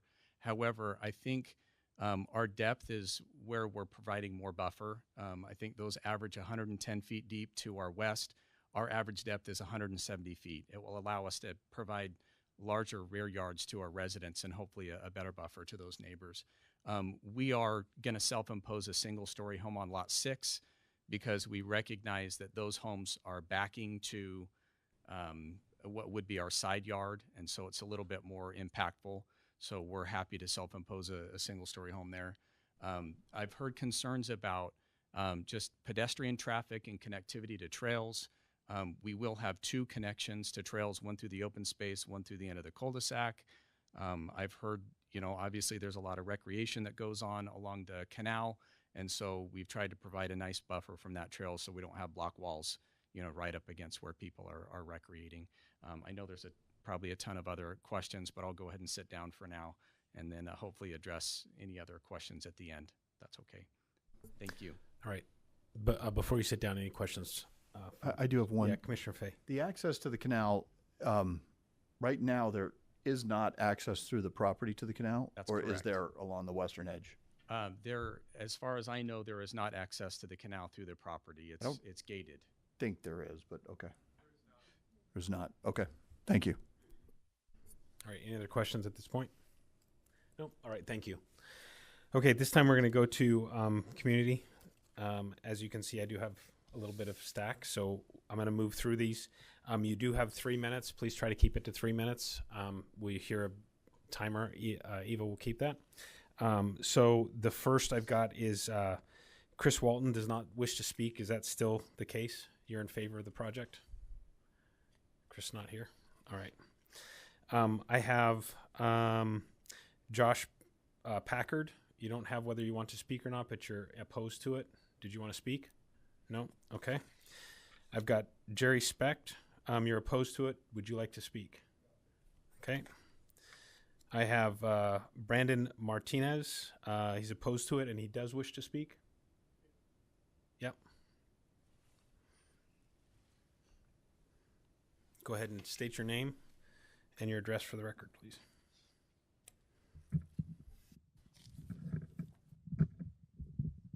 You have 3 minutes. Name is Brandon Martinez. My address is 313 North Riata Street. My concerns, we're probably going to hear a lot from my neighbors with the same concerns, but to a different degree. Was mentioned before that there's signage up around for a visually disabled child. That's my son. Autistic, blind. A lot of what we moved into this area for was exactly what we see behind us now, that rural area kind of behind the house. In that area, I don't know if you're familiar with, a lot of scorpions. A lot of scorpions coming from that area. It's easy to control now because there's nothing there driving them into our housing area. As this construction goes on, that's my concern. When you're talking about a blind autistic child, that concern turns into he puts his hand down because he can't see, gets stung, and does it again because he's autistic and doesn't see what's stinging him. So if this were to go into place, that's my concern. How do we address those things? How do we keep those things from being driven into the area that we're in now? This is also, for me, a difference between the town of Gilbert and the city of Gilbert. This is why I live in Gilbert now, to have this farm kind of setting, to have the history that we see in the home and the things that are built there, and that being taken away from where I live is a very big concern to me. Thank you very much. All right, thank you. All right, next, I have Ed Bailey. You wish to speak? All right.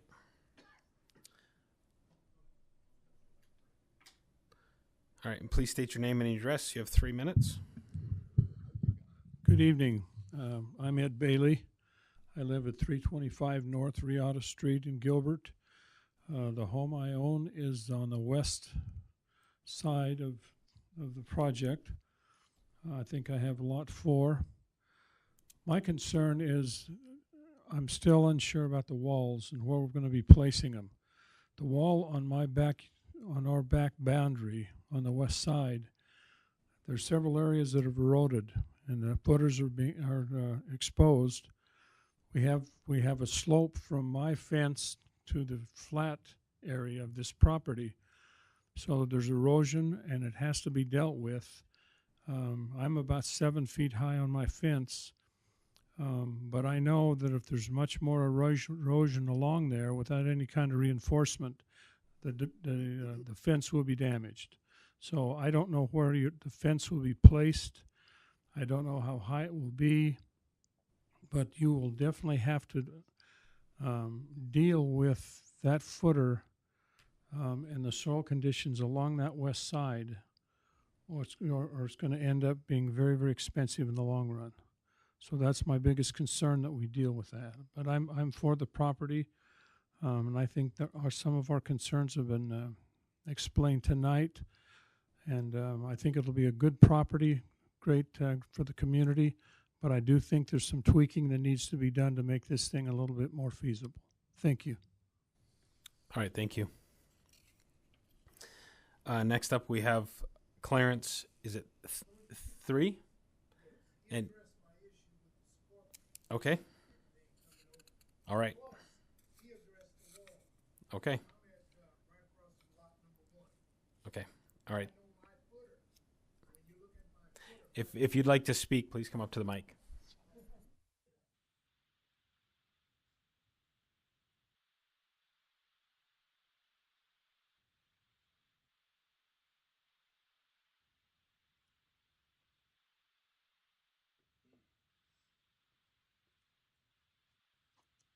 My apology. My name is Clarence Street. I live at 708 East Turn Way, and I was a little concerned that the house that is going to be moved, that's part of Arizona's history. I'm from Oklahoma. We have property that is on the National Historic Register that is being restored. So you're taking that building away. No one will ever know that there was a historic site there. Plus, that farm used to provide peacocks, and everyone used to come to that neighborhood to see what that farm was providing. People stopped. That was a regular path in Gilbert where people stopped to see what was going on at that farm. My footer, as far as my property, I know it rests above the grade level. So I don't know how they're going to reinforce that, or if they're going to build the existing wall higher. I would hope that it would be built higher because there's a lot of traffic on that trail that goes back there, and I like my privacy. I love my privacy. So if they build a 2-story house back there, we're going to be competing for privacy. So I would like for it to be a 1-story, not a 2-story. Thank you. All right, thank you. All right, next up we have Karen. I'm sorry, I'm going to mess up your last name. I Stetkety. All right. And thank you. State your name and your address. You have 3 minutes. Hi there. I'm Karen Steckety, and I live in Park Grove, which is about a third of a mile south of the proposed development. And I echo a lot of what Mr. Martinez was speaking about. Prior to 2005, I understand from NOAA that the whole, like a large swath of area was rezoned into this higher density, I think you call it SF7. And that was long before Gilbert was sort of starting to develop. And I think it's really important to maintain the agricultural agrarian feel. And for the most part, Gilbert's done a really good job of that. But I think by taking this higher density area in 2005 or prior to that, they had no idea that they were going to be 20 years down the road rezoning this beautiful property. I think it's devastating to raise a whole house that's been there since 1915. I'm not sure if you're familiar with it, but that property was owned by SRP and Zanjeros, which were like ditch runners. They were housed on that property. I live in the pecan groves, and the trees are 115 years old. And while they're talking about maintaining one tree, there are pecan trees all down the center of that they're going to demolish. And I just think because of the zoning, I guess they had no idea that this property was going to be in jeopardy. And it's a mile, while there isn't a historic designation per se, it's a mile from the Heritage District, a mile east of downtown. And I think it would be really devastating. It's got hundreds of people bike and walk and run. And that's what they do, is they enjoy that property. So while we could develop 10 homes on it, just because we could doesn't mean we should. And I think if you're looking forward to maintaining the agricultural feel of this, you're in a prime location, and just because you can put 10 homes on it doesn't necessarily mean that you should. So I would suggest, my husband and I actually talked to the caretaker because we and asked before it went on sale, and we really considered buying it and maintaining the nature of the property, and it was out of our price range. But that property has been like that and for generations. It's been in the family for generations. It's just really sad that it's going to look like every other neighborhood in Gilbert. So those are my thoughts. Thank you for hearing me. All right, thank you. Next up, we have Rob. Is it Guderian? All right, and you wish to speak? Opposed to the item? You have 3 minutes. Please state your name and your address.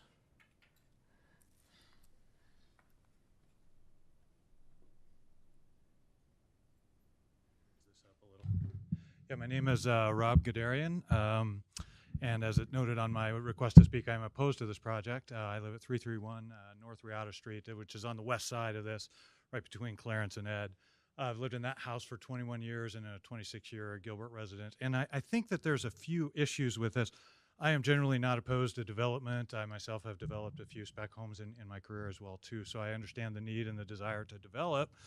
But I think this neighborhood has some specific concerns that would warrant you voting no right now until they're resolved. First of all, the access to this parcel is through, while it is on public roads, it's through entirely Stonebridge Lake subdivision's HOA property. And so there's a couple things that go into that. Our HOA didn't even know about this project. I had to let them know. So there's been a lack of community involvement. And while the signs were posted on May 17th, which is just 2 weeks ago, there were no details other than the 3.6 acre parcel was going to be developed. I had to contact the city to look at a plat map and get information like this. So nothing like that was proposed. Some concerns with that are that the entrance from Lindsay Road onto Stonebridge Lakes crosses the Eastern Canal on a bridge that our homeowners association is responsible for maintaining the landscaping, the stonework, and the lighting on that bridge. So now this new development will be coming in, and they will be using that as their entrance and egress from their subdivision, but not responsible for any of the costs for doing that. There's other concerns on the traffic that have been mentioned. The map doesn't show this, but one lot south of what you're looking at right now, these residents of this community will have to make 3 90-degree turns in very quick succession next to the house with a visually impaired child. And only 2 of those are signed. A lot of people cut through Stonebridge Lakes to get from Burke to Lindsay Road already. So this is just going to add more traffic to that very tight turn radius that's right to the south of this map, and they have not been shown on that map. The other thing I'd like to address really quick that has been talked about is the walls, and I noticed that Noah, when he presented this, only highlighted the walls that are on the north and east side, and those are the ones that Porchlight is going to have to construct. But the concern that the current residents are bringing up is the entire western side and southern side of these walls are 35-plus year block walls, and the footers are in deteriorating conditions.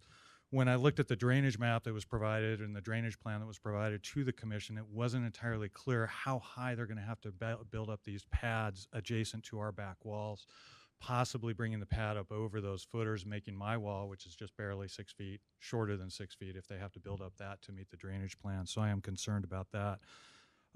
Again, I think the history issues have been addressed and the bridge ownerships have been addressed. So while we're not generally opposed to this and we understand they can build whatever they want, we do lament the loss of privacy. They can say whatever they want to do, but they do have the 20-foot envelope that allows the owners to push their houses all the way to our back wall, essentially. And again, because they have to transit our HOA and our subdivision, We have CCNRs in place, and I'm wrapping up. This is my last issue. CCRs in place about commercial trucks, RVs coming through our neighborhood, and not sure that that's going to be the case. So they might decide to put an RV in their backyard, and they'd have to drive that through our neighborhood. We could have work trucks parked in their driveways that would have to drive through our neighborhood, and that is in conflict to our current HOAs. So until those issues are addressed, and I didn't see those in the proposal from NOAA that those are addressed, the harmonizing of the HOA CCNR standards, since they cannot access their property without driving through Stonebridge Lakes community as well. And again, none of these issues, our HOA had not been contacted, no information at all. So I would request that you delay an approval on this until we can work out some of those issues. Thank you. All right, thank you. Next up, we've got Stacy Riddle, and you wish to speak. You're opposed. Please state your name, your address, and you've got 3 minutes.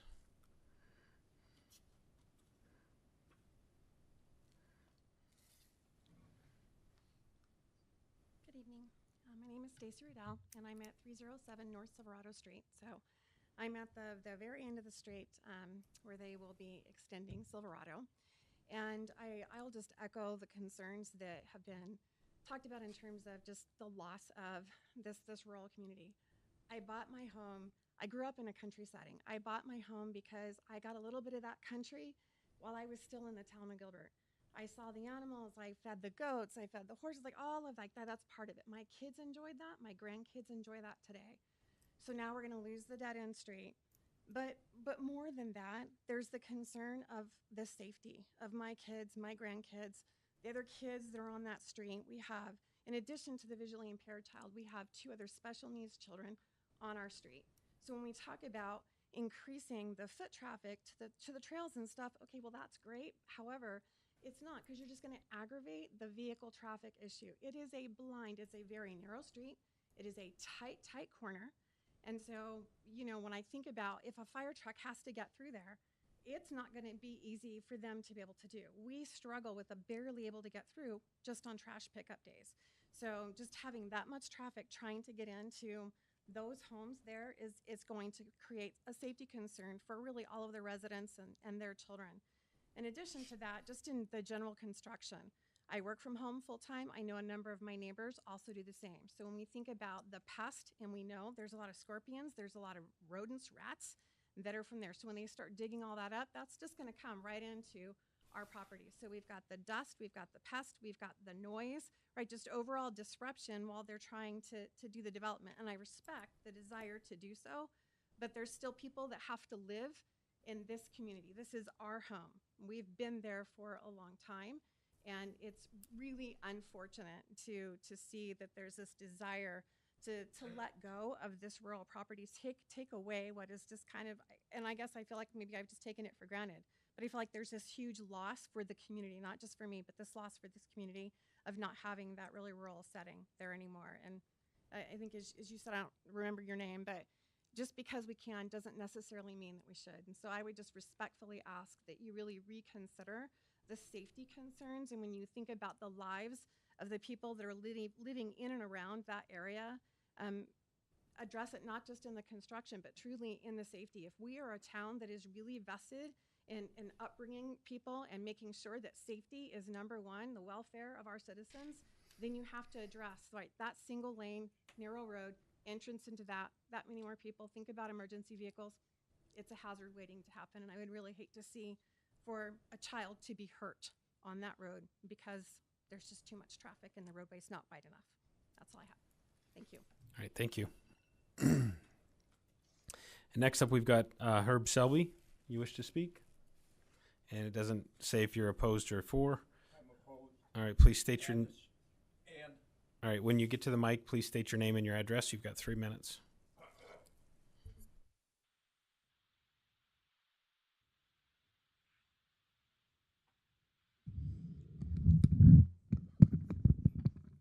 My name's Herb Selby. I live at 708 East Vaughan. I had abut against Lot 6. I have some. I'm glad that's only going to be a 1-story home in there. In your proposal. My concern is, again, traffic and construction traffic, as well as fire department access and egress. I'm an engineer and am involved in the design of systems, and my concern is the size of that cul-de-sac in the back. Can a fire truck in fact turn in that radius, or will he have to back out like the garbage trucks have to do now? I'm the newbie on the block, and I have grandchildren and great-grandchildren who will be in that street during construction. Again, if we can control the scorpions and the rats, great. That needs to happen particularly during construction. Those are my major concerns, and that's my opposition. I'm not completely opposed to the development. As a developer, I like to see things developed. Okay, thank you very much. Next, we've got Lisa Ross. You wish to speak? All right. Please state your name and your address, and you've got 3 minutes.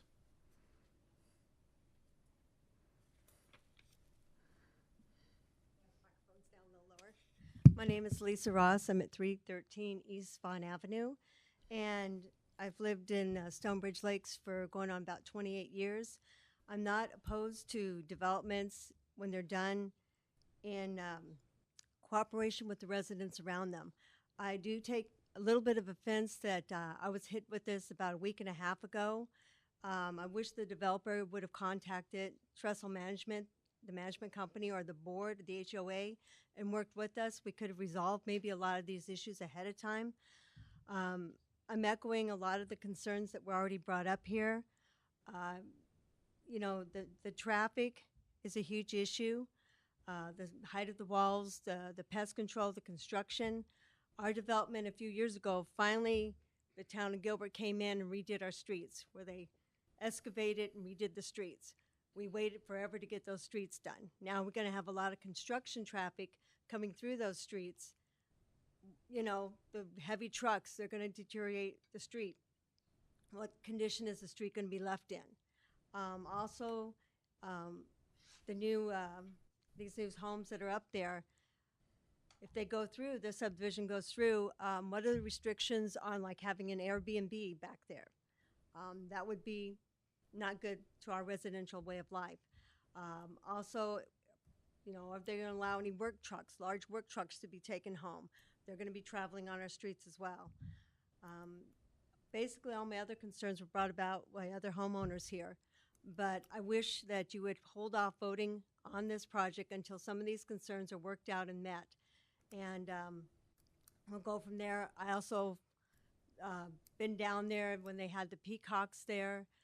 My son grew up looking at the peacocks. We grew up riding our horses past there. The historical home, it's just appalling to me that you can save the tree but not the home. This is Gilbert. We're a great town, a great community. Is there anything that can be done to preserve that home, even if it's moved to another structure, or I'm sorry, into another land? Let's preserve our history here. We're Gilbert. This is our history. Thank you so much. All right, thank you.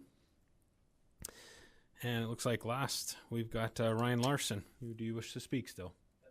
That's me. Oh, Ryan. Okay.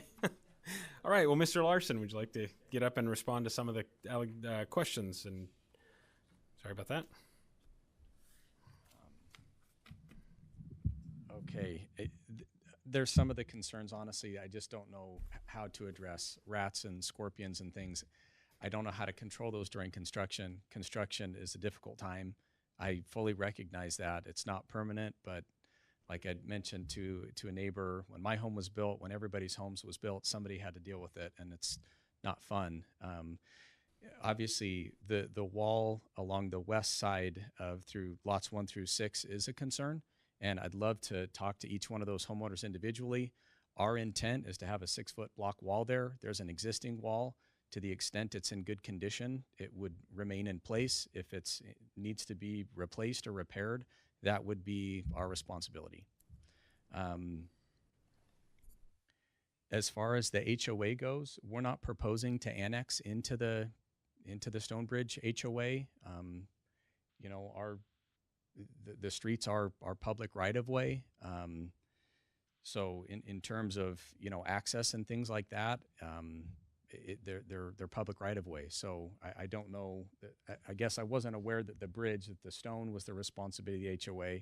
I mean, I'm open to a dialogue on that, but the physical bridge itself, it sounds like, is maintained by the town of Gilbert, is my understanding. The concern about the house, I recognize it's an old home. We're going to do our best to incorporate some of the architecture from that home into our plans. We're not here for design review, but if you could go to the next page, that is the home that has been referred to. Some of the design elements I could point out: it has exposed rafter tails. There's a mix of siding and stucco. There's pop-outs around the windows. If you go to the next page, these, again, we're not here for DR, but this is a representation of what internally we've been contemplating. You can see that there's a mix of stucco and siding. There's exposed rafter tails. There's pop-outs around the windows. We're trying to get some of that farmhouse architecture and maintain some of the character of the property. We know that it's been in the family for decades and decades, that it was the original farmhouse. And so we'd like to maintain that character. I don't know if that's all of the questions that came up. Did the commission have any other questions for me? All right. Any other questions for the applicant or for Josh at this point? Yeah, Commissioner Bianchi. Quick question. So as far as your public notification goes, I'm imagining you notified the HOA management company? Well, because there's no rezoning being proposed, there was no So requirement. there's no notification, there's no failure to notify? No. Okay. No, the entitlements are in place. We're here to seeking preliminary plat approval. I have had some dialogue with neighbors. I've been open, you know, to those who have reached out to me, trying to address concerns and give information, and I'm going to continue to do that. If anybody needs my contact info, I'm willing to give it. All right. Chair, can I ask a question? I'd like to ask staff to answer that question on the process there.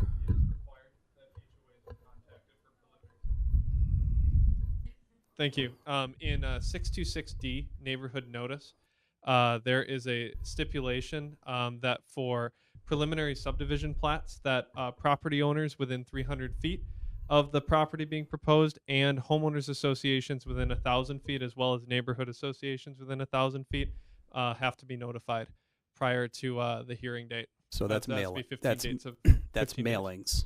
What's that? Mailings. That's for the mailings. Correct. Okay. And was a sign posted on site? Sign was posted on site. Yep. Okay. Does this process require neighborhood meetings? I don't believe that this one requires neighborhood meetings. I can very quickly. I don't believe it does. Okay. No. It does not. Okay.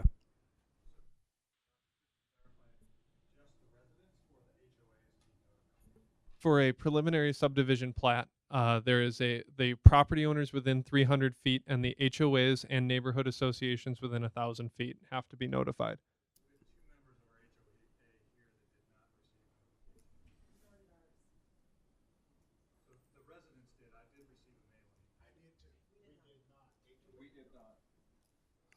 So who handles the mailings? Is that still through the town? To be fair, it does go to the HOA company. I do want to verify that. Do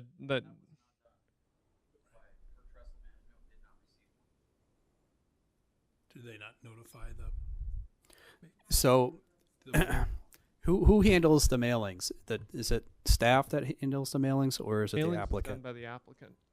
Okay. So if I remember right, staff gives the applicant a list of residents and HOAs they need to mail to, and then once those go out, do they give? I think they return a affidavit stating that both have gone out, yes. And then they send you an affidavit with a picture of the sign posting. Yes, so the planning technicians send out materials that they need to, the notice of public hearing, the signage template that have to be taken care of. The applicant is responsible for completing the mailings and putting up the signage through their own effort, and they have to provide affidavits that this was done and completed in full, which they did provide to us about 16 days ago. I received the document that I'm required to receive. Whether it was actually carried out is we'll have to investigate here. Okay, I just say if we're gonna have dialogue back and forth, I need to have you step up to the mic. This may be something we need to take offline. Sure, I'll come up. Okay.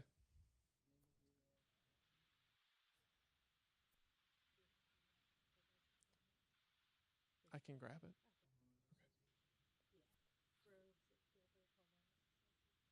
Okay. Okay.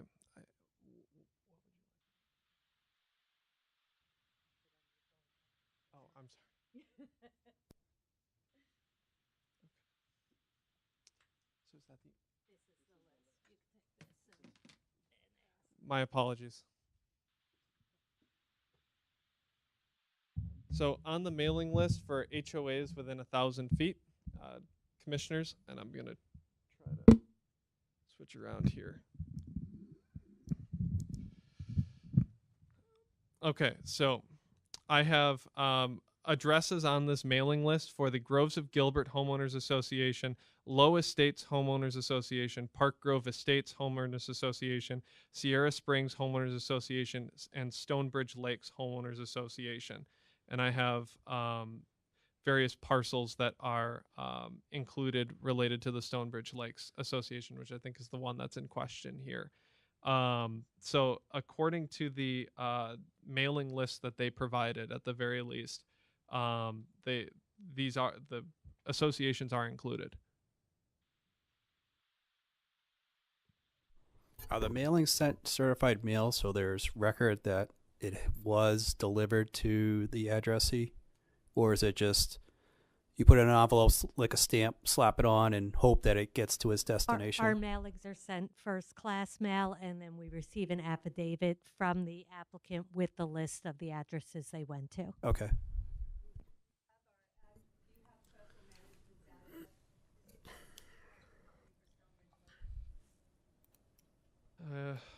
I'm just looking down the list here. If you'll give me just 10 seconds, please.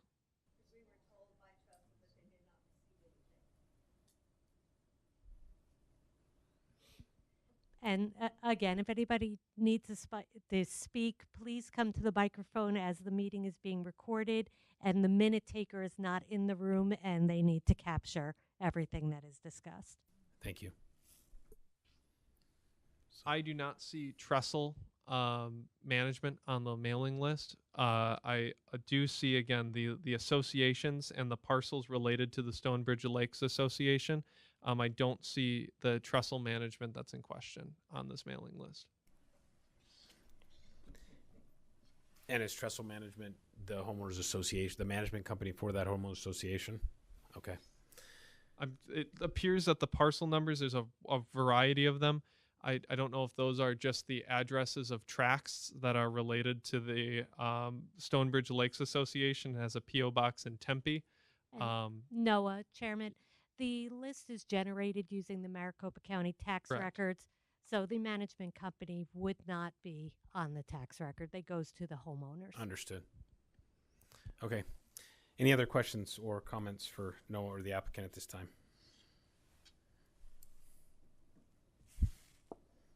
None? All right. We'll go ahead and close the public hearing on this item and bring it back up to the dais for conversation and a motion if so necessary.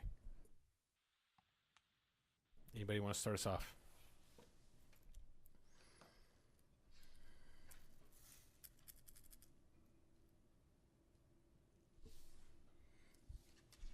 Commissioner Bianchi?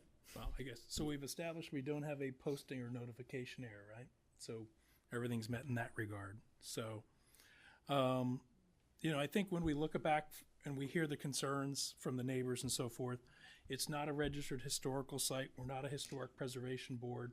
So our hands are really tied in that regard. It's a subdivision review. The zoning already allows for that. So we're just kind of looking at this based on the subdivision presented to us. I think we've established that they're all town maintained streets, sidewalks, street lights leading up to the development.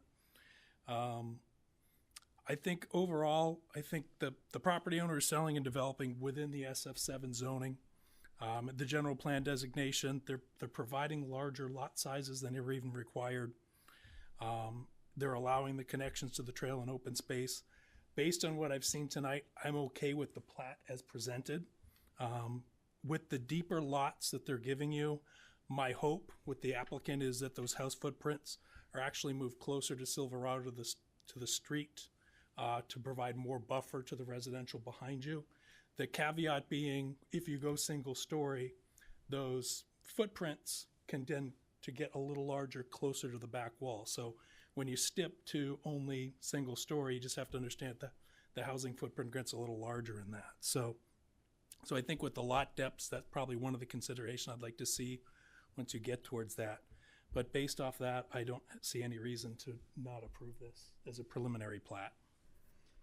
All right. Thank you, Commissioner Bianchi. Anyone else? Chair, can I ask just a quick question to Noah? I just want to make sure I understand what happens next. So after this, it would move on to town council for a plat? No.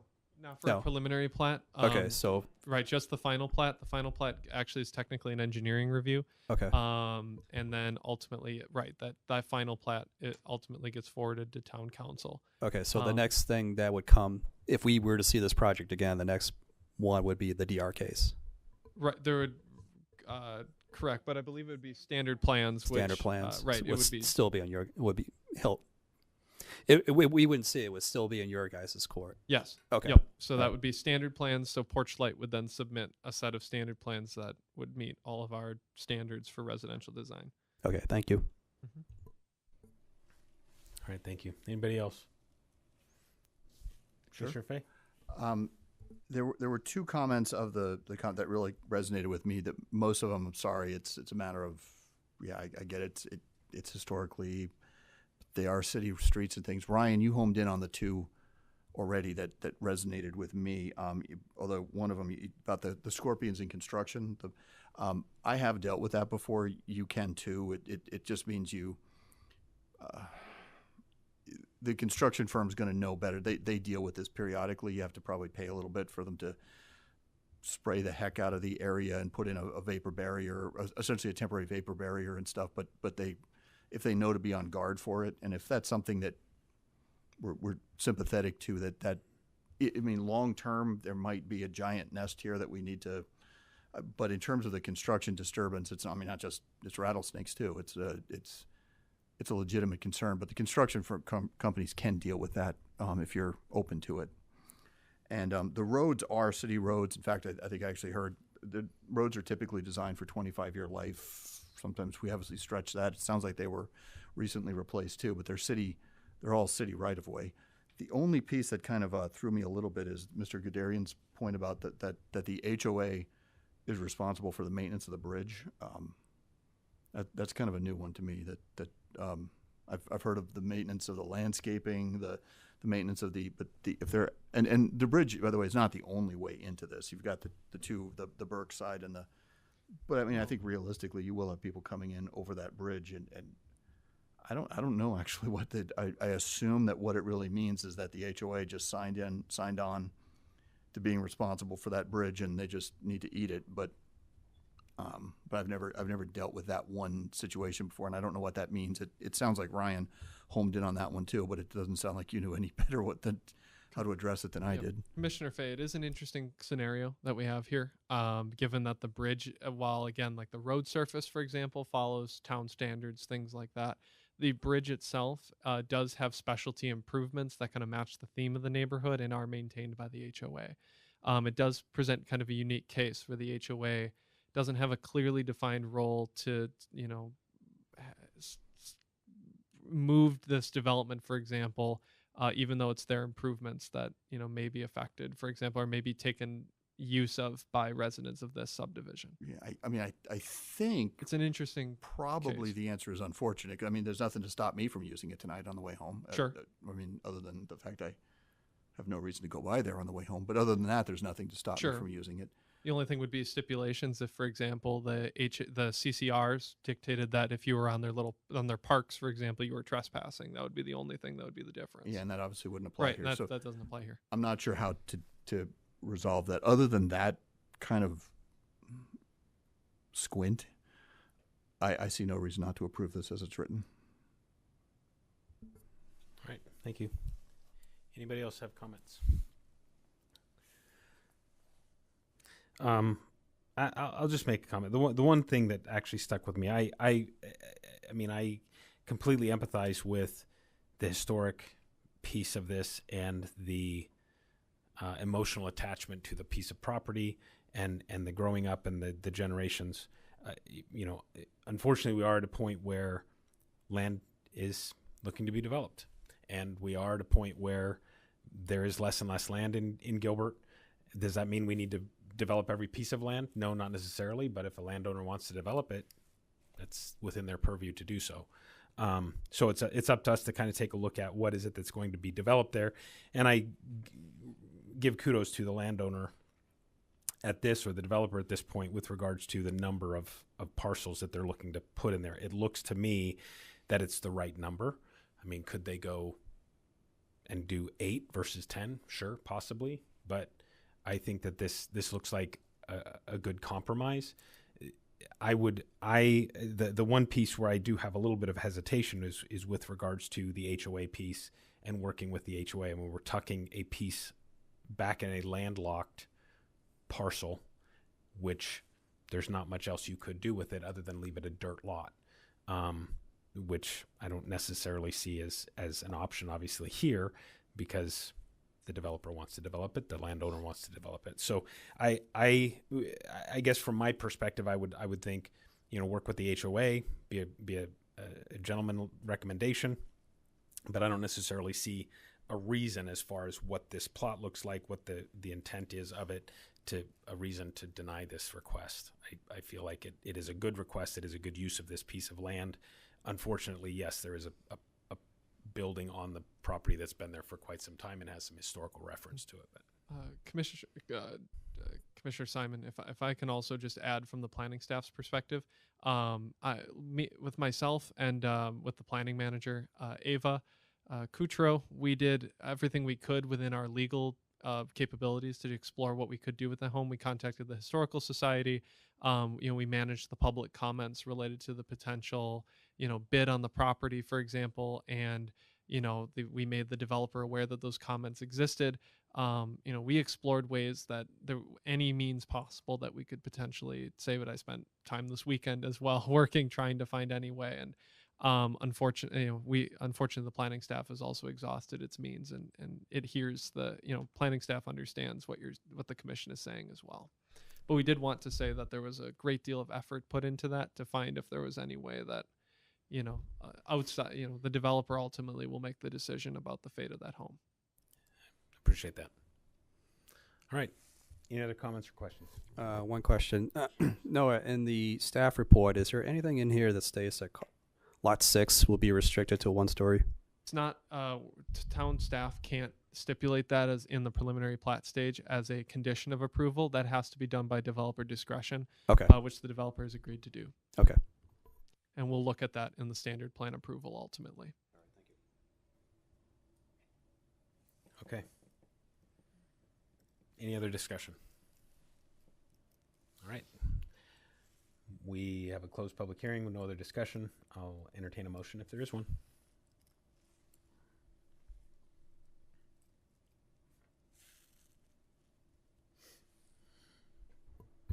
I'll go ahead and do it. All right, Commissioner Anderson. Approve the findings of fact in S22-1 northwest corner, Lindsay and Elliott preliminary plat and open space plan for Porchlight Homes for 10 home lots 1 through 10 on approximately 3.63 acres, generally located north of the northwest corner, Lindsay Road and Elliott Road in the single-family residential SF7 zoning district subject to conditions. All right, we have a motion to approve by Commissioner Anderson. Do I have a second? I'll second. Second by Commissioner Fay. All those in favor? Aye. Aye. Any opposed? All right, motion carries. Greatly appreciate all of your feedback. Understand that we do take it very seriously, and appreciate you all coming out this evening. All right, with that, we're going to move to administrative items. The administrative items are for the commission discussion and action. It is to the discretion of the majority of the commission regarding public input requests on any administrative item. Persons wishing to speak on an administrative item should complete a public comment form indicating the item number on which you wish to address. The commission may or may not accept public comment. Are there any administrative items that we need to address? All right, not hearing any. I will entertain a motion to approve Planning Commission meetings minutes from the May 4th meeting. Move to approve as presented. I have a motion to approve by Commissioner Bianchi. And I will second. Second by Commissioner Fay. All those in favor? Aye. Aye. Any opposed? We have a report from chairman or members of the commission. Anybody have anything? No? And then we'll move on to a report from planning service manager. Ava, do you have anything for us? Thank you all for this evening. I know it was a difficult meeting with lots of speakers and moving things on and off consent. Really appreciate everybody's patience. We are still short-staffed in the planning division. We are currently recruiting for both a principal and a senior. It looks like hopefully we'll be able to fill at least one of those positions shortly. Also wanted to wish Kristen Devine good luck with her upcoming new addition to her family, and that we'll miss her while she is out on leave. Thank you. All right. Well, congratulations, Kristen, and you'll be missed. So with that, we will adjourn our meeting. Thank you all very much.